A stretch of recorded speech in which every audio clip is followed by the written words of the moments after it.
Production laborers, operators, and drivers. Earn great pay starting at $21.50 per hour, plus health benefits, 401k, paid time off, and more. Right now, production laborers can earn a $1,500 hiring bonus, and drivers are eligible for a $2,500 hiring bonus. No experience? No problem. Concrete Industries offers on-the-job training and opportunities to grow your career. Start your future today. Visit concreteindustries.com.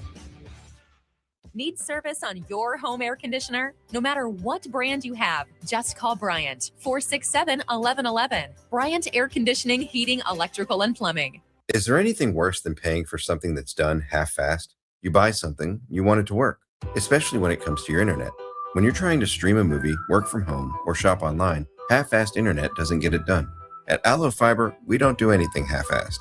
We offer 100% real fiber and real human support that serves the community from the community. So while others may say they have fiber, in the end, there's half-fast fiber, and then there's Allo Fiber. Allo Fiber, internet built for you. Your friends with Genesis Contracting Group here in Lincoln would like to take this time out to thank our first responders, doctors, nurses, and the healthcare professionals who put their lives in harm's way for our protection.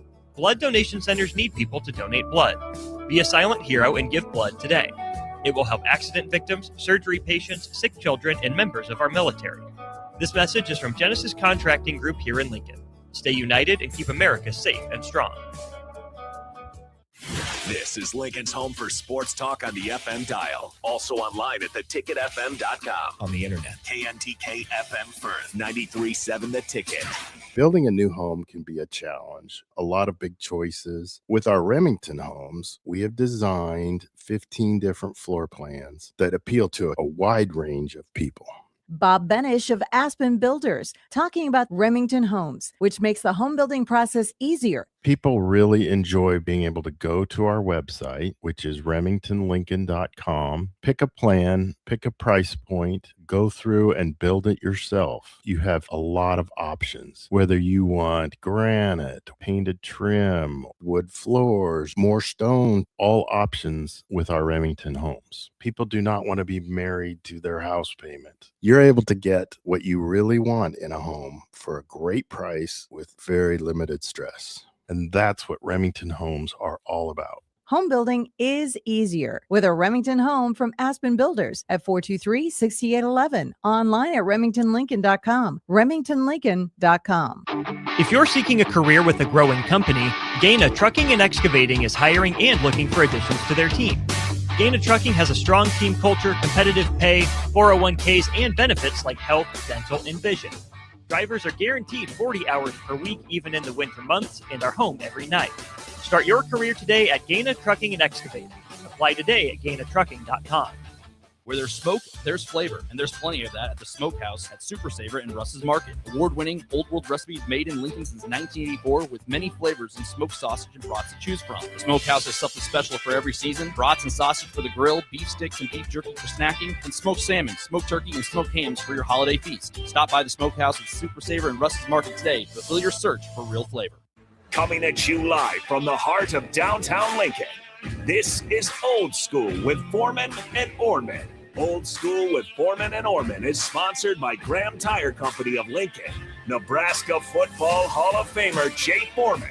Here's Troy Detmer dropping straight back in the pocket. Rifles a pass. It was tipped and picked off by Foreman. He's at the 15, 10, 5. He'll score!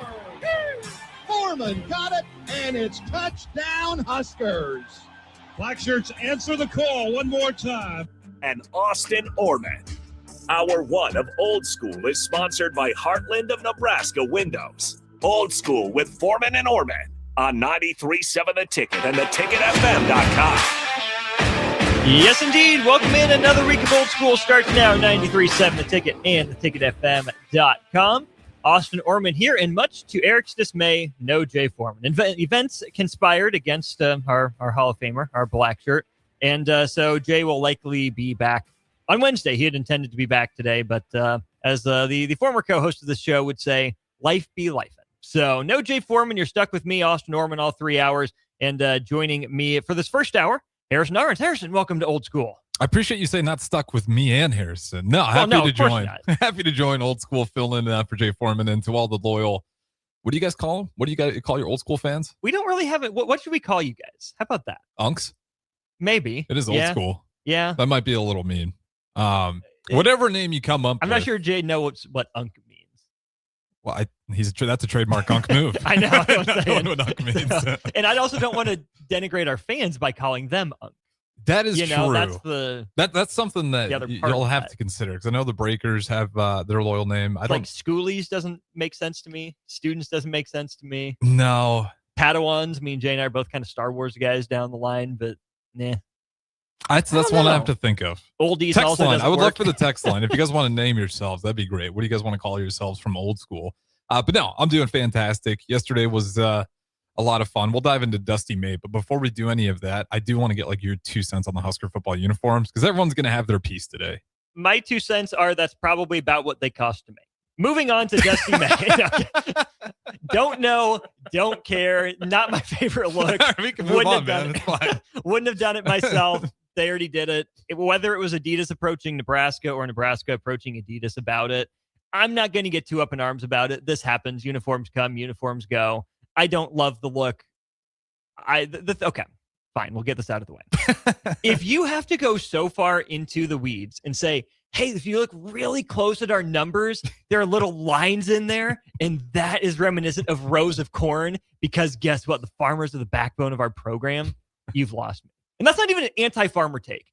If it can't be seen on television, it is not worth pointing out, because guess what? The guy lining up across from you that's not wearing scarlet and cream doesn't care. We can't see it on TV, and these aren't just meant for mannequins. So cool. You took a little like bonsai garden rake over the numbers that you did. Look, it's rows of corn. No one can see. Congratulations, you did it. Now, I don't love like the softer kind of rounded font. I just picture blocky right angle gridiron font for football. It doesn't look natural to me, but here's the other part. I'm not watching for the uniforms, right? I really just can't be troubled to care that much. Yeah, no, I'm on the same boat. I'm not going to like freak out about it. I wish they wouldn't have done it. The only thing that bothers me was like, hey, big announcement coming later. And I was expecting something different. I was like, meaningful. Yeah, it's like, new uniforms. And then I'm 100% with you. I think it was Sammy Kuhn tweeted it out. I'm like, I think you're overthinking this one, Sammy Kuhn. And then I looked at the Huskers graphic and I'm like, oh no, that's wait a minute. Crop design. Sick. Go farmers. I don't know. And again, it's not even an anti-farmer take. It's no one can see this. It's like the 100-year memorial anniversary editions where it's like, that was a little bit better, but it was just a tiny little blue outline. And unless you were on the field, you couldn't see it, even if you're across. And if you were on the field, you didn't care. Yeah, it was very, very, very minute. So yeah, I'm right there with you. I hope they win in them. If they're winning, I won't care. Gorilla Bear says they did that whole media charade to announce some custom uniforms you'd make on NCAA 07. Again, I don't really care. They're not my favorite look, but whatever, man. It's not changing. It's That's not a great text, no public pressure campaign is going to change this. So cool. New uniforms. Pat you on the back. Don't care. We'll see you in the first weekend of September. That's a great text though, because that's about the peak jersey you can make. I don't know if you ever did that in college football. Oh yeah, it's a pain, but I could pull that off in that game. So that kind of tells you where those uniforms stand. But that's my extent of Canva knowledge as well. Yeah, hopefully I'm looking at the backs of the jerseys running into the end zone. I'll clap no matter what if that's the case. Absolutely. Well, speaking about looking at the back of someone as they run somewhere, Dusty May runs from Michigan to the NBA. This is a move that was probably more surprising to the rest of us than it was to Michigan. Sounds like they were somewhat prepared for this. But it certainly does send some level of shockwave through the sport just because, hey, it's official. Dusty May did actually end up pulling the trigger on this. Thought this was interesting from Jeff Goodman of Field of 68. He says, per Dusty May's Michigan contract, the school will receive $5 million from Dallas as part of his buyout. Here's this, though. Dusty May never signed a new contract after winning the national title, but he did change agents, going to a CAA, really big, reputable sort of firm. And so he's a name that had been tossed out for the Orlando Magic job, given his ties down to Florida. Was mentioned as a possibility for Golden State, and will he jump to the NBA? Never really Dallas specifically, but Dallas had apparently narrowed down its focus to Dusty May and John Shire. Still not sure from the Duke angle if Shire backed out or Dallas backed out or how that worked. But either way, John Shire stays at Duke and Harrison. Dusty May, fresh off a national title, heads to the NBA. I like it for the Mavericks. I do like it for Dusty May. We've talked about this as months ago. And Dusty May, sure enough, makes the jump, like you said, not to the Magic, but he does go to the Mavericks. I think so much of if you're going to go from college to the NBA, timing is very important. If he's hopping onto a team with a bunch of older players where the expectation is to go win, you have the talent around you. It's just tougher. You don't have to be a genius to figure out to demand the respect and attention of adults that have been doing it for how long. They're making millions of dollars. They're multiple-time All-Stars in the NBA. It's harder to get those guys to buy in. He's walking into a room with Cooper Flag. I was looking at the contracts anyways before, and I'm sure you probably have them up somewhere on there. It's a roster where he's going to have some wiggle room to make things work with his GM. And I'd have to look who the GM for the Mavericks is now that Nico Harrison's gone. So it's Mike Schmitz, longtime ESPN NBA draft analyst, international scout, with the new president of basketball operations, Masai Ujiri. Okay. Denver Tree won the title in Toronto. That is not a bad company to pair you with, so. And you also have the 7th pick in the NBA draft. I know they're projecting actually Michigan's very own Mara as maybe one of those guys they go for. So he's going to have some freedom, I think, to work with those guys and go get some pieces and just continue to build around Cooper Flag. The best boat that he's in, he just has to show that Cooper Flag's progressing as the superstar on the team. If they're not dominating and winning a ton of games, he's going to have, as long as it's not Cooper Flag's fault, I think he's going to have, some room to go find pieces around him until he gets what he wants. But at FAU, the track record was incredible. Michigan, 2 years, built that thing into a national champion after Juwan Howard left with 8 wins. It's a little bit Kurt Signetti. This is the next step at the pro level, but everywhere he's gone, it's turned to gold pretty quickly. It sure has. Let's go ahead and go through Dusty May's journey because I think this is pretty interesting to go through. So Dusty May, born and raised in Terre Haute, Indiana. Okay. Bloomfield specifically is where he ended up going to high school. Ended up as a student manager under Bob Knight. That's a big part of the Dusty May lore because Indiana wouldn't move off of Mike Woodson and go get Dusty May, who had been a relatively high-level assistant and obviously a pretty solid head coach. But anyways, he goes from being a student manager at Indiana out to USC, as in Southern California, where he's a video guy and an assistant. Comes back to Indiana after 2 seasons to be a video guy. He was an assistant in the 2004-2005 season. And then after that, he goes to Eastern Michigan, goes to Murray State, goes with Mike Davis, former Indiana head coach, to UAB. After that, he goes to Louisiana Tech, where he gets linked up with Mike White, who ends up then going to Florida, where he was there from 2015 to 2018. And then, of course, in 2018, he ends up at Florida Atlantic, where they weren't ever bad under Dusty May. They were pretty forgettable until they weren't. Dusty May's first 4 seasons in Boca Raton, 17-16, 17-15, 13-10, in the 2021 season right after COVID, and then 19-15 and 21-22. And then, of course, it all clicked in 22-23. Florida Atlantic goes 35-4 overall, win Conference USA regular season championship and the conference tournament championship. They make it to the NCAA tournament, end up being a 9 seed. They knock off Memphis in a tight game. Nick Boyd had the go-ahead layup in that one.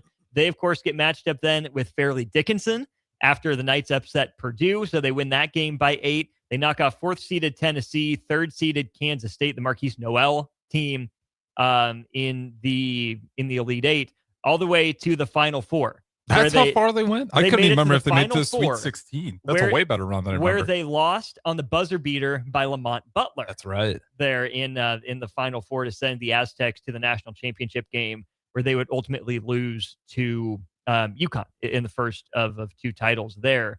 But that team for Florida Atlantic and Dusty May, Janelle Davis was the leading scorer. Elijah Martin, who ended up at Florida. Vlad Golden, who ended up at Michigan with Dusty May in his first year. Nick Boyd was on that team there as well.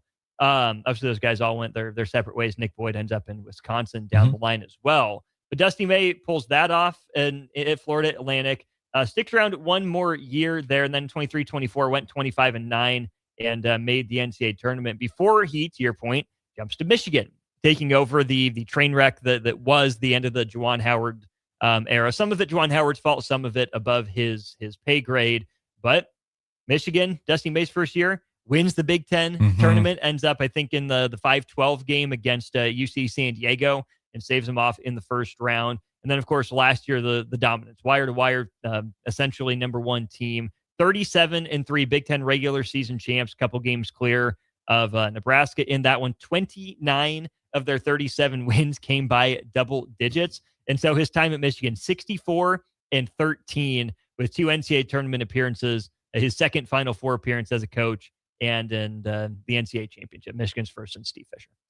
Yeah, pretty good record that you'll take. That. and like not too long ago, like just this last season, I think there was a little bit, I want to say like that third quarter of the season, Michigan was still very, very good. And then as they got to the tournament, they kind of went back to the full superpower. But like middle of the year, they were blowing out top 10 teams, top 15 teams in the country by 20, 25 points at times. Like some of those scores were unreal. I think the biggest question is, what does the Dusty May team look like in the NBA now?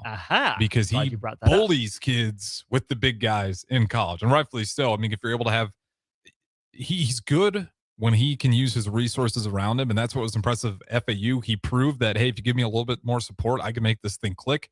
They gave him a little bit more support, and all of a sudden, here they go all the way to a Final Four, which is incredible. And then Michigan, they have the resources, 2 years, national champ.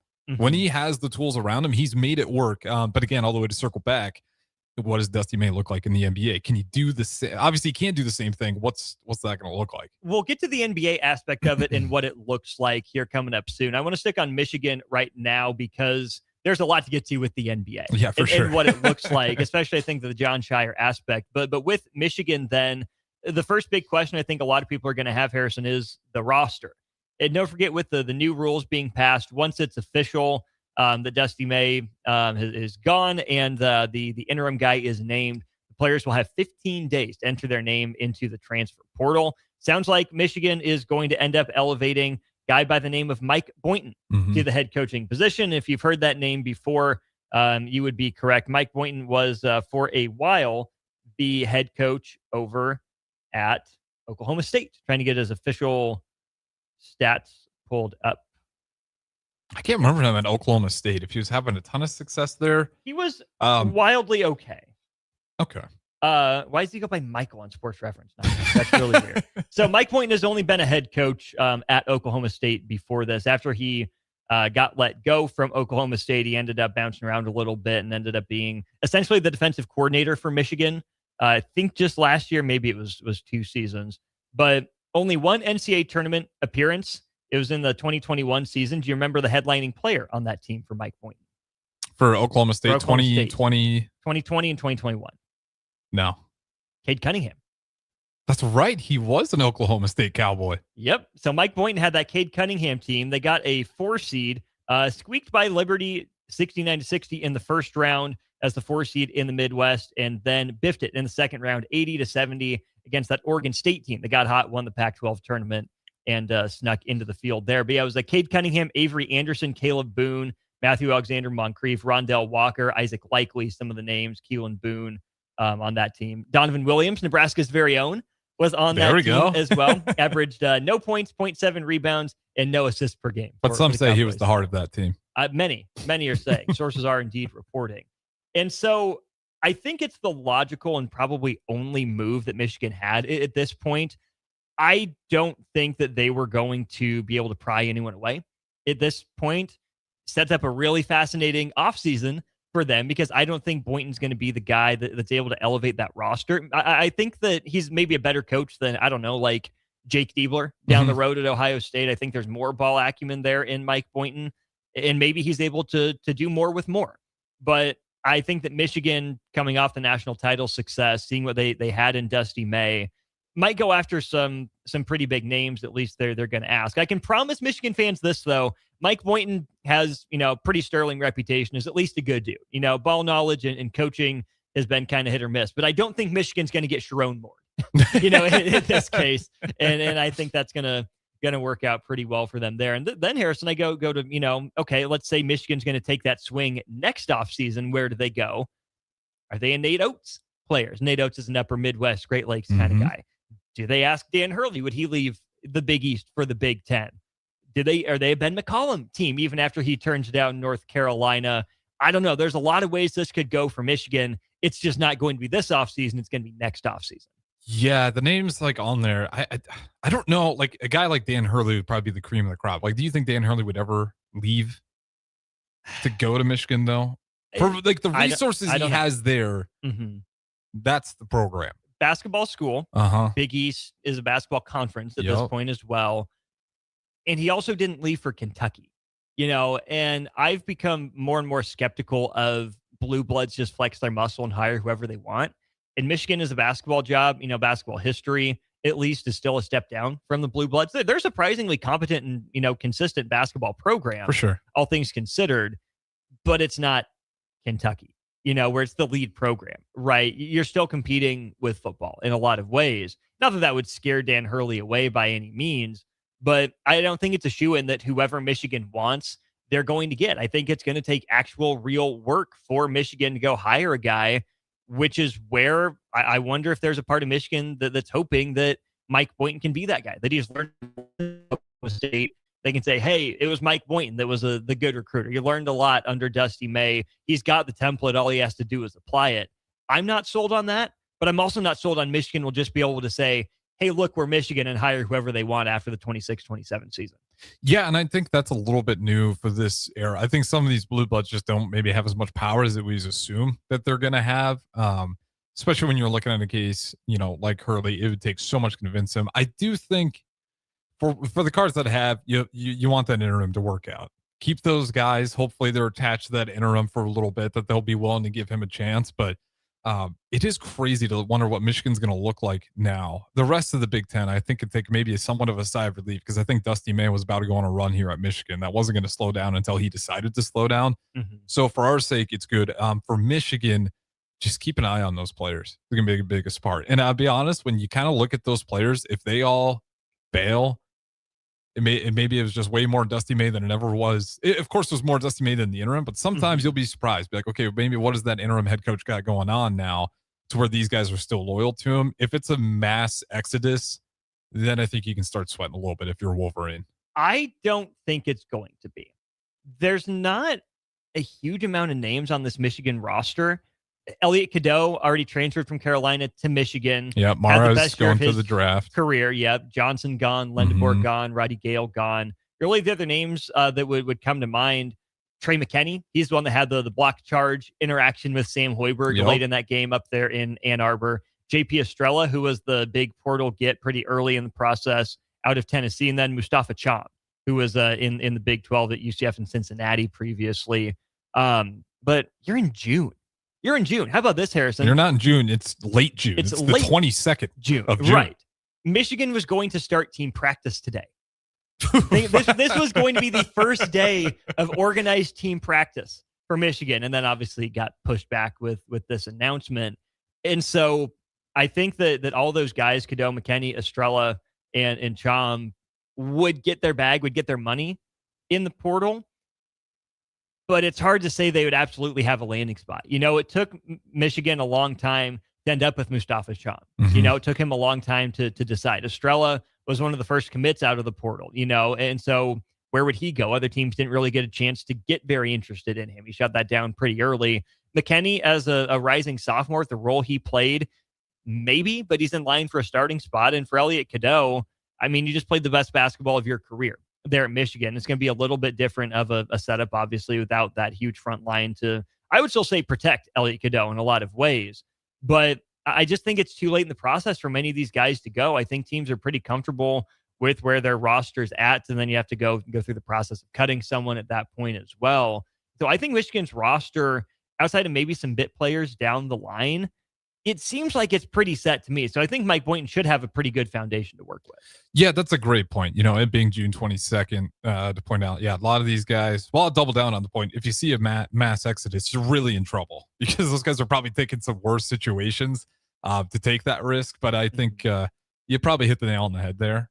I kind of forgot what day on the calendar date it was. The June 22nd. Yeah. It's going to be tough for those guys. Even if they want to go find a different spot, they're probably going to be, most of them are going to be Wolverines outside of those, did not play type of players where the coach is just kind of unsure where they fit on the team. And maybe it's kind of a mutual understanding that, yeah, take your best chances to maybe go find another school. But it being this late, you'll probably see a lot of returning guys. The guys aren't graduating by any means. Right.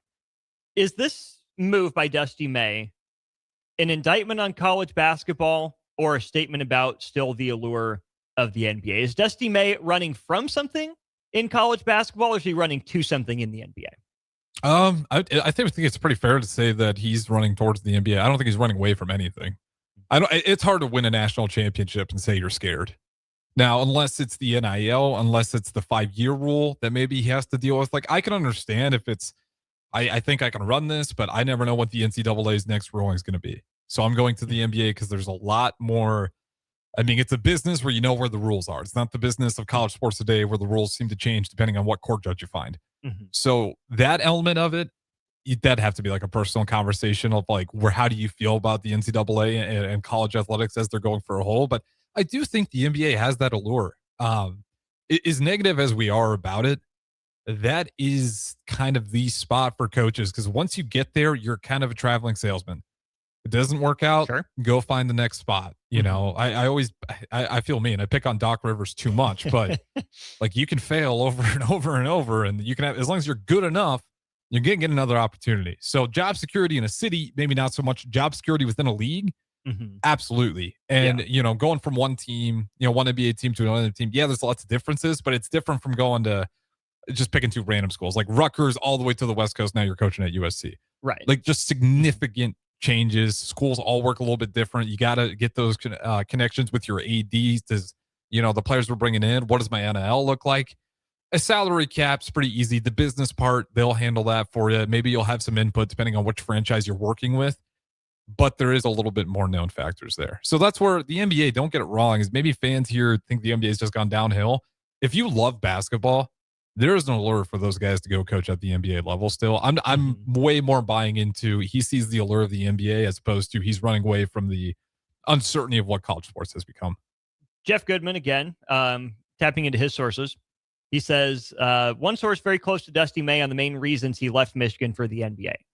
First, the state of college basketball and not knowing what it's going to look like tomorrow, in a month, or 5 years. Okay, so it did factor in. Number two, the organization, Dallas, and the chance to coach Cooper Flagg.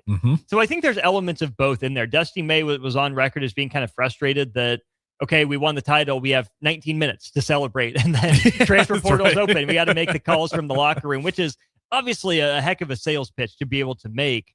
But I think there's a lot of frustration around that. And I really liked the way it was phrased by Kevin Sweeney, good up-and-coming college basketball writer for Sports Illustrated. He says, May is getting an incredible opportunity in Dallas, one few coaches anywhere in the world could afford to turn down. NBA head coaching jobs, let alone good ones like the Mavs gig, are incredibly difficult to get. May taking that gig, especially having already achieved the ultimate goal in college, is not some grand indictment of college basketball. We'll stop there and think about Dusty May's journey. Got to be a manager for the program in the state he grew up in. 49 other states is basketball. In Indiana, it's more than that, right? It's not just basketball.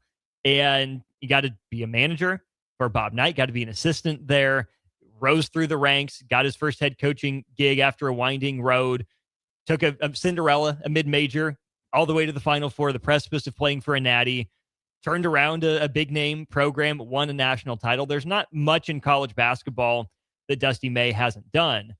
And then I get to this from Kevin. But losing one of the coaches who stood to be among the faces of the sport over the next 2 decades is without a doubt a massive blow. And if college basketball can't find a way to make its offseason less chaotic and keep the soul of what makes the sport different from the NBA, it risks losing even more of its next generation of elite coaches. I don't think Dusty May's decision is a full, damning, final sentencing and indictment on the way that college basketball is. I think it played in, and I do think it's unfortunate for the sport that Dusty May came to that conclusion.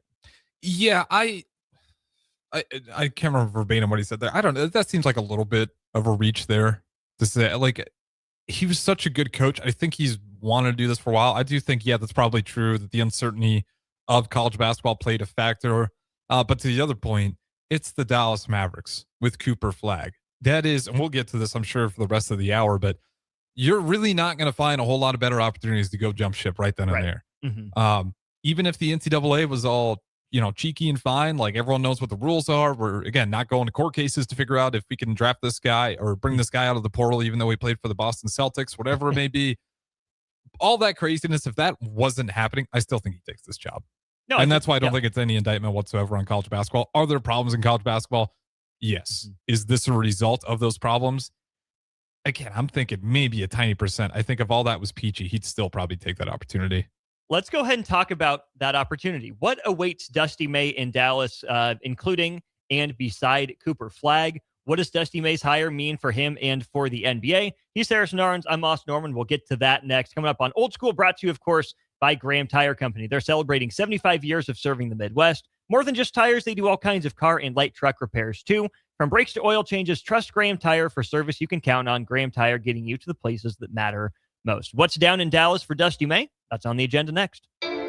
You're listening to Old School with Jay Foreman and Austin Orman. Download the mobile app and listen wherever you are on 93.7 The Ticket and theticketfm.com. Rick Heyman here from Sartor Heyman Jewelers. I want to personally thank our great customers for voting us once again the best of Lincoln. At the same time, we're celebrating our 120th year in business in the great state of Nebraska. You can count on Sartor Heyman for the very best quality, value, and customer service. When it comes to your jewelry needs, visit us at South Point, Grand Island, and the Outlet in downtown Lincoln. Visit us today at sartorheyman.com, and thank you for your continued trust after all these years. Now's the time to lock in the best deal of the year on a new John Deere sprayer during Landmark Implement's Sprayer Early Order Program. Leverage the industry's latest technology with See and Spray. Target weeds with precision and cut herbicide use. Utilize Exact Apply to save in chemical usage and prevent over-application. Don't forget, secure early order savings and get the sprayer that maximizes every pass. Visit your Landmark location for full details and experience the Landmark difference. Are you looking for an exciting new way to put your skills to work? Explore new career options in the fintech industry at Currency, a Sandhills global company. We offer full-time positions in financial sales, compliance, operations, and other fields. We also offer a 4.5-day work week, an attractive benefits package, and opportunities for advancement. Put your motivation to work and grow with us at Currency. Visit gocurrency.com/careers to learn more. Hi, everyone. Kendall Warnock, owner of A1 Automotive. I want to personally thank you, our customers, for trusting us with your vehicle repair needs. Your support allows us to do what we love, serving people through quality automotive repair. If you're looking for a repair shop that values relationships as much as repairs, we'd love the opportunity to earn your trust. We have 2 locations here in Lincoln, 1117 L Street, 5110 State Hill Drive, and our newest location in Seward, Nebraska, 408 Main Street. Come see us, visit us online at a1autolincoln.com. Graham Tire presents life's greatest adventures. Okay, take the worm, put it on the hook. Now bring your pole back and throw it forward. And just let the fish come to you. I got a bite!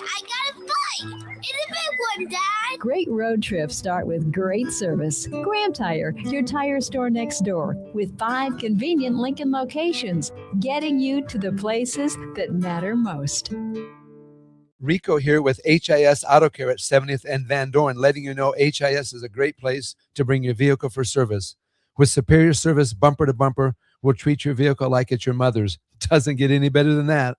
So call 402-488-8934 and HIS Auto will make you glad you did. 5% off, mention this ad, and for sure your mother will be proud you called.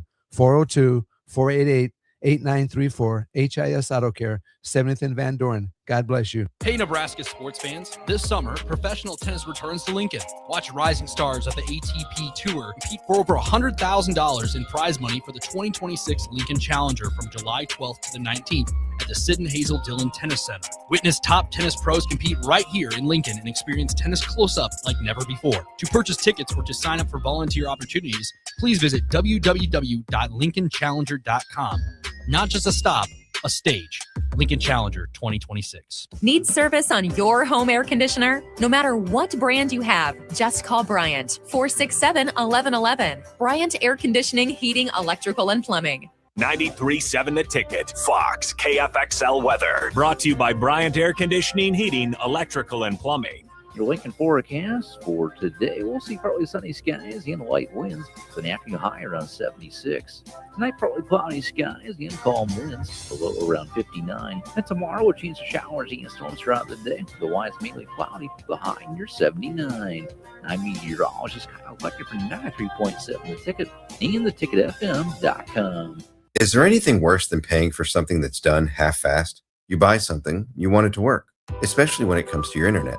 When you're trying to stream a movie, work from home, or shop online, half-assed internet doesn't get it done. At Allo Fiber, we don't do anything half-assed. We offer 100% real fiber and real human support that serves the community from the community. So while others may say they have fiber, in the end, there's half-fast fiber, and then there's Allo Fiber. Allo Fiber, internet built for you. If you're seeking a career with a growing company, Dana Trucking and Excavating is hiring and looking for additions to their team. Dana Trucking has a strong team culture, competitive pay, 401ks, and benefits like health, dental, and vision. Drivers are guaranteed 40 hours per week, even in the winter months, and are home every night. Start your career today at Dana Trucking and Excavating. Apply today at GainaTrucking.com. Back to Old School with Foreman and Orman on 93.7 The Ticket and theticketfm.com.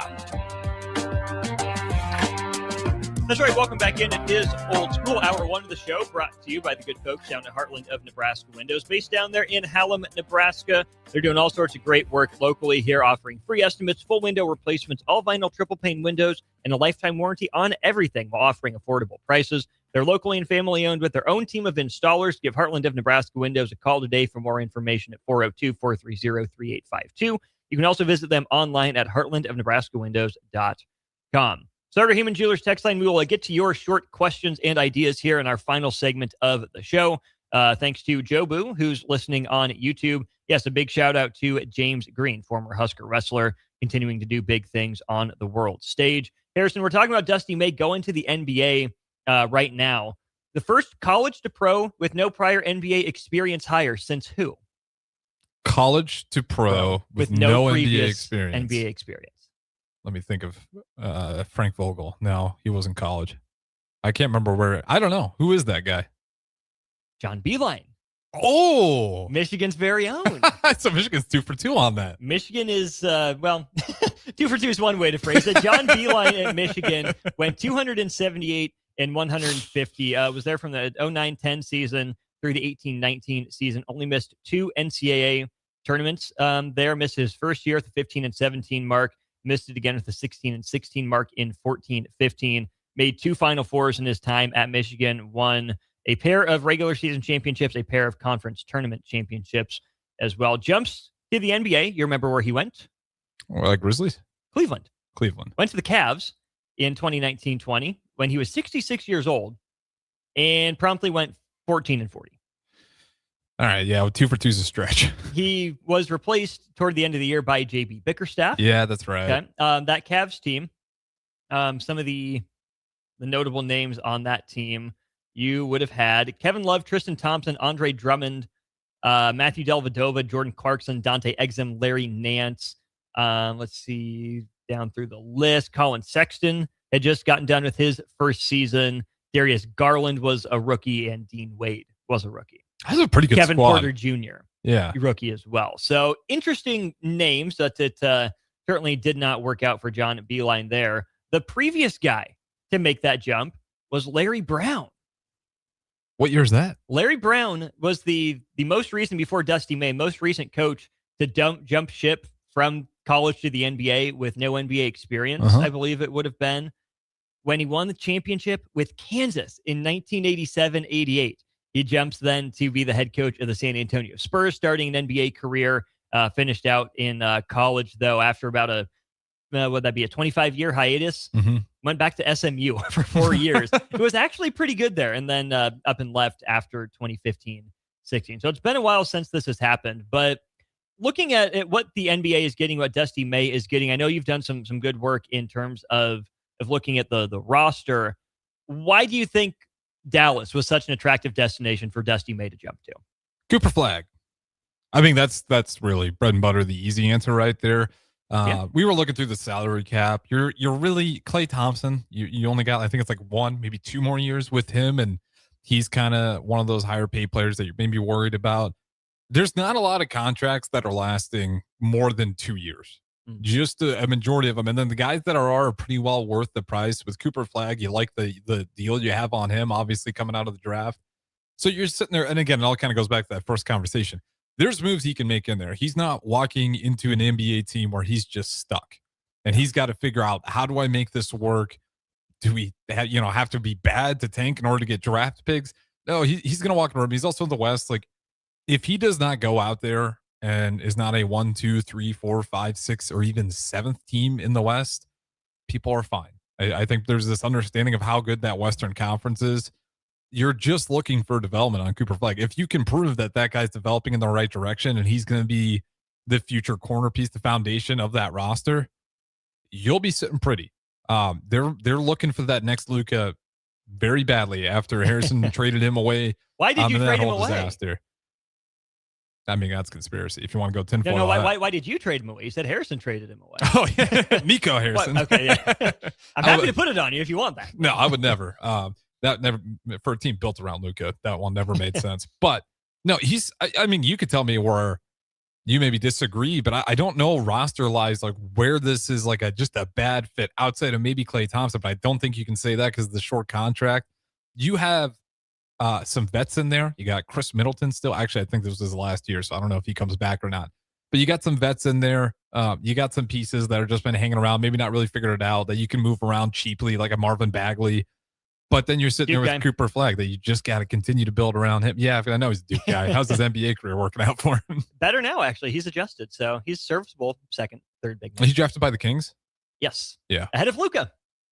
Oh, yeah, that's right. It was Ayton, Bagley, Doncic. People forget Ayton, Bagley, Doncic. In that Bagley draft. was like awesome in college. Oh, and there Bagley was was that incredible. hype that he was going to be that next guy. But yeah, I'm glad he rebounded. But to the point, you got some cheap contracts like a Bagley, like someone will take a flyer on him if you got to figure something out there. But yeah, you're just sitting there with the young core. That's a deal. You don't want to walk into a room with a bunch of players that have multiple all-stars. Right. I don't think as your first go around, because you have to solidify yourself as a coach that they're going to respect. I don't know if you ever watched like the LeBron James parts, how much of it's LeBron James, but like there's sometimes it's like, boy, I don't know if him and Frank Vogel are even listening to each other right now. I think LeBron's just kind of trying to coach the team himself. You have the Steve Nash, Kyrie Irving. Kyrie's holding separate practices. Like that was incredible. Yeah, not to say it ever go that bad, but you'd be surprised. These are grown adults. If they're multiple time All-Star, if they get to a sort of way of thinking where they don't agree with that head coach who's taken over suddenly, sometimes that they can't get that team to buy back in for whatever reason. A young team, I think it's just way easier to do. Let's get to that aspect of things, because I do think that it's going to be worth monitoring in the next really, 24 to 28 hours, what the addition of Dusty May to that coaching staff does for Dallas's plans in the draft. Mm-hmm. They've been rumored as a team that might want to move back in the draft more than some others. Would they be a team that OKC in their own division would want to trade up with, so OKC can go get one guy at number 9? And would they be willing then to give number 12 and number 17 then to Dallas, so Dallas can get 2, swings, 2 bites of that apple in the first round? Any of those Michigan guys, do they come into play? Whether it's Mara, he's the favorite right now. I was looking for a word there, but right now the mock drafts have Mara, but that's of course if they don't decide to trade back. But I think Lendeborg would be really interesting with Flagg. I think Lendeborg's just kind of like 85% of Cooper Flagg. 80% of Cooper Flagg in a lot of ways. I'd give him like a 70, 75. I think 80's a little high. Similar archetype type of guy. Morez Johnson, I think, would be intriguing if there's enough floor spacing around him, potentially. Any of those 3 Michigan guys, I think, would be interesting for Dallas. But you mentioned the establishment of Dusty May as a head coach in the NBA. That, to me, was probably the most interesting part of this entire conversation, because Dallas was also interested in John Shire. And the big difference between the NBA and college, and I think you can even say, for the most part, the NFL versus college football. It's much easier in college football and college basketball for a head coach to become the program as opposed to the NFL in the NBA. Now, the legends will sure do it, right? your pops, your Tom Landry, Phil Jackson, Phil Jackson, Pat Riley in Belichick some ways, in the Bill NFL. Belichick, guys you like can that. find them, but they're rare, very It's rare. so hard to do. Uh-huh. I mean, even like Bill Cowher, Chuck Noll, guys like that, Don Shula, Even Spoelstra's losing his luster. even Eric Spoelstra to some degree, right? Steve Kerr potentially as well, and it happens at the end of every tenure in some way. But I think when you look at Dusty May and John Shire, the reason they would be so appealing to the NBA is because they've done a lot of NBA stuff in college, both on and off the floor. They're both very clearly in control of their respective programs without being control freaks, right? I think there's so many college coaches that would struggle, to take that next step up because they need their fingerprints on everything. Hurley. Maybe. TBD. Really? Yeah. I don't think Dan Hurley can talk to those NBA guys. But he adjusts. But Dan Hurley comes from a coaching family. And I think Dan Hurley could figure it out. I think he's a much better fit in college, but I think Dan Hurley's a good enough coach that runs some NBA stuff that he could make it work. Now, would need Udonis Haslem, around him, or would need to start from the bottom up and grow with the core, kind of like you're saying with Dusty May. But what Dusty May and John Shire do is they run a lot fewer sets and more conceptual offense, more free flow. Hey, make the read. Here's what we want to accomplish. Here's how you get to it. They've also recruited to NBA length and athleticism in college, right? Michigan had the biggest front line we've seen in a long time in college basketball. Duke was one of the first teams that really tried to recruit for NBA positional size, to use that. And even the stat profiles, right? Duke has really leaned into the 3-and-D archetype, whereas Michigan went more, with the Houston Rockets, control the offensive glass kind of archetype as well. So Dusty May and John Shire have been forward-thinking in roster construction in terms of play on the court. And I think they're young and malleable enough. I mean, Dusty May will be 50. John Shire's still in his mid-30s. That the NBA, can say, hey, these are guys with enough fresh ideas and fresh outside perspective, but probably have a way to fit in because they're not control freaks necessarily in that way. And they already kind of understand the way the league has shifted.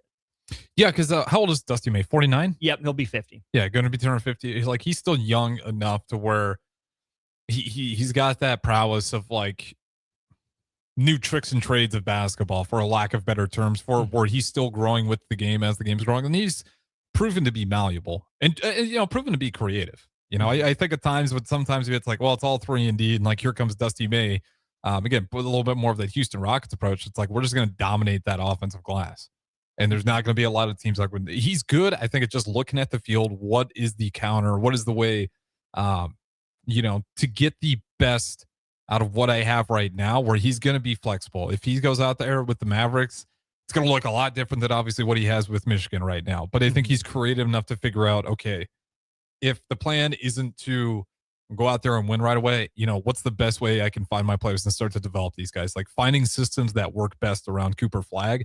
Because again, that's going to be the straw that stirs the drink, and I think really solidifies himself as a good NBA coach is getting Cooper Flagg going, and then from there, then you can really start, depending on this draft and what you get for picks, then you can really start figuring out, okay, what key pieces do I need? With LeBron James, it got really easy after he got to age 30. How do you build around a team around LeBron James? I mean, the blueprint was out. I don't know if that question. And yet the Lakers didn't really follow it. A lot of times they didn't, which was always bizarre. And they're not really following it for Luka either. And there are a lot of the same steps. And then when they did and they won a championship because they followed the blueprint, they fired Frank Vogel because LeBron and AD got hurt the next year. Mickey Mouse title. Yeah. We don't count it. That's what I try to say. Anthony Davis didn't have to get on a plane, and so it doesn't count. As a Jordan fan, I always try to claim it as the Mickey Mouse title, but the Lakers fans, they'll screech if we don't give it to them. So have the Mouse title. It is yours to have. But no, I'll ask you, how would you think Dusty May is going to build around Cooper Flagg? And even if not Dusty May, what is the right way to build around Cooper Flagg? Because he had some really good flashes, and then other moments you're did we run into a little bit of a Zion trap where we overhyped him? Now, he never hit full disappointment of the Zion trap, but it wasn't as dominant as maybe some people were saying it was going to be. I think that the best comp I can make for Cooper Flagg is probably Jason Tatum. Yeah, that's a good comp. I think Tatum was to offense what Flagg is to defense, though. And so I think at his best, and at Dallas's best, Cooper Flagg is probably the second leading scorer, second highest usage guy. I think you need a legit dynamic guard to go with him. Mm-hmm. I think you want a Brook Lopez type at center. You can have your lob threat. Obviously, I think that'll go a long way, but I think Cooper Flag is going to be at his best if he can be the slasher and the secondary creator. I think if you put too much burden on him and say, go create shots for others, I mean, he's a tremendously gifted passer. I just don't know if the handle ever gets tight enough to where you want him consistently going ISO. Good enough to make it work in times, but it's more that tough bucket sort of thing.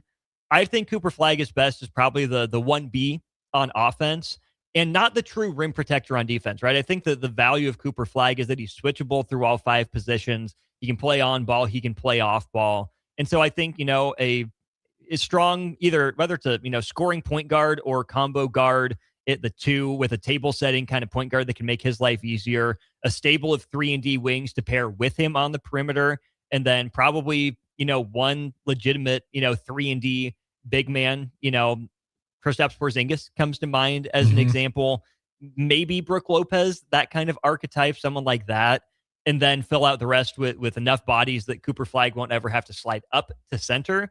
Because I think ideally Cooper Flag's probably a 4 in the NBA. I don't think he's a true 3 necessarily. I know the distinction's getting blurrier and blurrier anymore.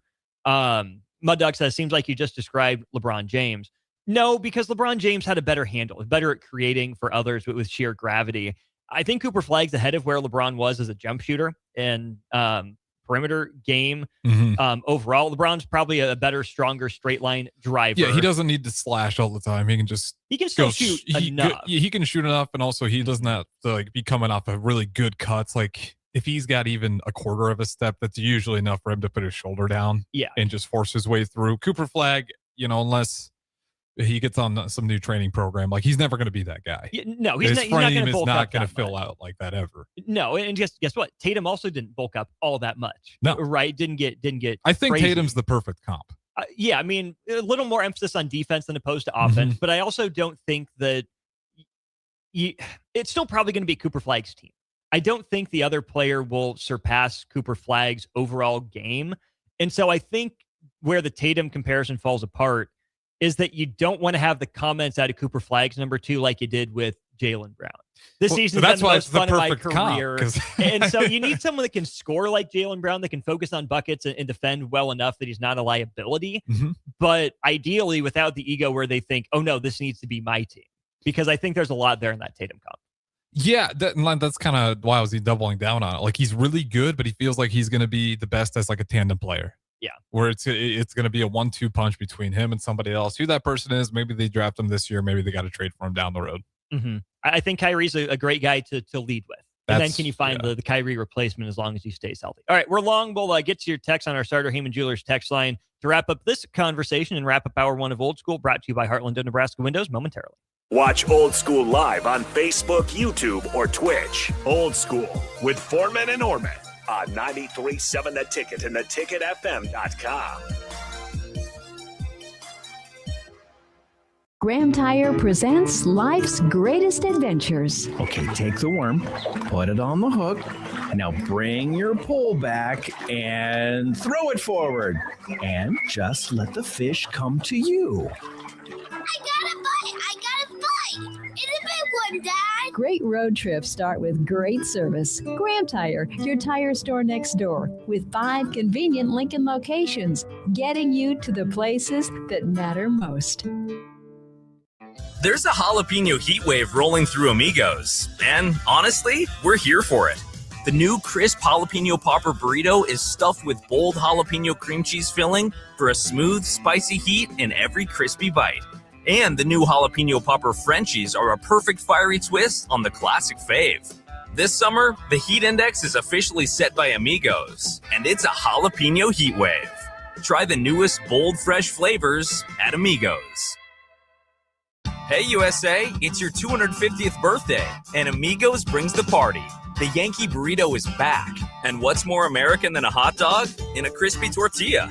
This summer, the All-American Twist is back too, for just $3.99. There's festive layers of red slushy, white soft serve, and blue slushy with whipped cream and a cherry on top. Celebrate freedom, flavor, and fun in every bite with a Yankee Burrito and All-American Twist, only at Amigos.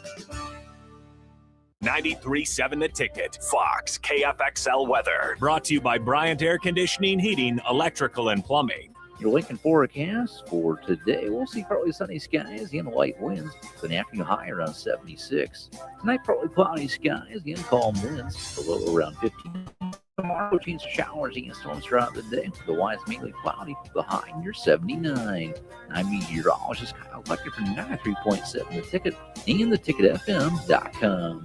Looking for the ultimate game day spot? Arbor Axe House has everything you need. Axe throwing, cold beers, and the big game. Whether you're celebrating a win or talking trash with friends, nothing beats the rush of sticking an axe while cheering on your favorite team. Perfect for bullseye beginners and seasoned pros. Our axe throwing experts keep the fun going and the drinks flowing. Step up to the plate at Arbor Axe House. Book a lane at arboraxe.com or call 402-802-9696. Arbor Axe House on the corner of N Street and Antelope Avenue. Is there anything worse than paying for something that's done half-assed? You buy something, you want it to work, especially when it comes to your internet. When you're trying to stream a movie, work from home, or shop online, half-assed internet doesn't get it done. At Allo Fiber, we don't do anything half-assed. We offer 100% real fiber and real human support that serves the community from the community. So while others may say they have fiber, in the end, there's half-fast fiber, and then there's Allo Fiber. Allo Fiber, internet built for you. This summer, as the world watches the pitch, Raising Cane's is serving up the best matches all tournament long, like chicken fingers and cane sauce, crinkle cut fries and cane sauce, Texas toast and cane sauce, coleslaw and cane sauce. Okay, maybe skip that match. No matter who you're rooting for this summer, kick it with Cane's for the games. One love. In every office, there's two types of people. There are those who bring in bagels and those who eat the bagels that someone else brought in. Everybody likes the first person. Be that first person. Weekday mornings at 7:30, you have a chance to win a business box of bagels from Bagels & Joe. All you have to do is shut up, Sipple. 2 questions for you, 2 for Sip. Win, and the bagels are yours. Lose, well, you don't want to lose. You lost Monday, you lost Wednesday, you're a loser. Shut up, Sipple. Weekday mornings at 7:30, brought to you by Bagels & Joe. You started your business to build something special. Now it's time to grow and protect it. At Pinnacle Bank, our treasury management services help you do just that. Through smarter payment technology, account administration, and fraud protection. So no matter the size of your business, you can get the most out of your financial operations. Request your free consultation at pinbank.com/consult. Pinnacle Bank, the way banking should be. Member FDIC. Hi, it's Sean Callahan here with Koppel Chevrolet GMC in Louisville. Koppel is proud to be the highest rated GMC dealer in the Omaha and Lincoln areas based on Google reviews. Right now, get 0% financing for 60 months on new Silverado and Sierra 1500 models. But hurry, the 0% financing offer won't last long. Visit us in Louisville or check us out online at koppelcars.com. Are you looking for a place to host company get-togethers, team meetings, or group events? Back 9 Golf in South Lincoln is the perfect place to host your gathering, with private bays available to meet with clients while you swing the sticks and improve your game. Back 9 Golf offers traditional golf opportunities while also providing fun games and activities available for non-traditional golfers on their top-of-the-line full-swing simulators. Learn about their corporate memberships today and gather your favorite groups together at Back 9 Golf in South Lincoln, just off 14th and Pine Lake Road. Back to old school with Foreman and Orman on 93.7 The Ticket and theticketfm.com. That's right, wrapping up hour 1 of Old School, and this will be the end, at least for now, of the Dusty May conversation. If more news breaks, some trades or anything related, I'm sure we'll hit it throughout the course of the show. But let's hit our starter Heyman Jewelers text line. A couple things to get here. Couple names being thrown out for next offseason's replacement, potentially for Dusty May and the Michigan Wolverines. Augie says Billy Donovan. Of course, he's going to be thrown into a lot of these high-profile conversations. I could see it. I could really see it. How miserable it was at Chicago. Right. I don't know. There's other NBA teams that would be, I feel like, fancying Billy Donovan too, though. I think he still has a ton of respect. Now, if he does want to go back to college, the only problem is maybe he's looking at college the same way that we had in the previous conversation. Is like, do I really want to hop in there when it's been so long and I got to deal with NIL and all this? Yeah. If there's a good enough spot open, For Donovan, maybe, I but think it would be. he doesn't need to rebound that bad. I think he'll be in the NBA still. Yeah, I agree. I mean, I think he was a darn good NBA coach for Yeah. the most part.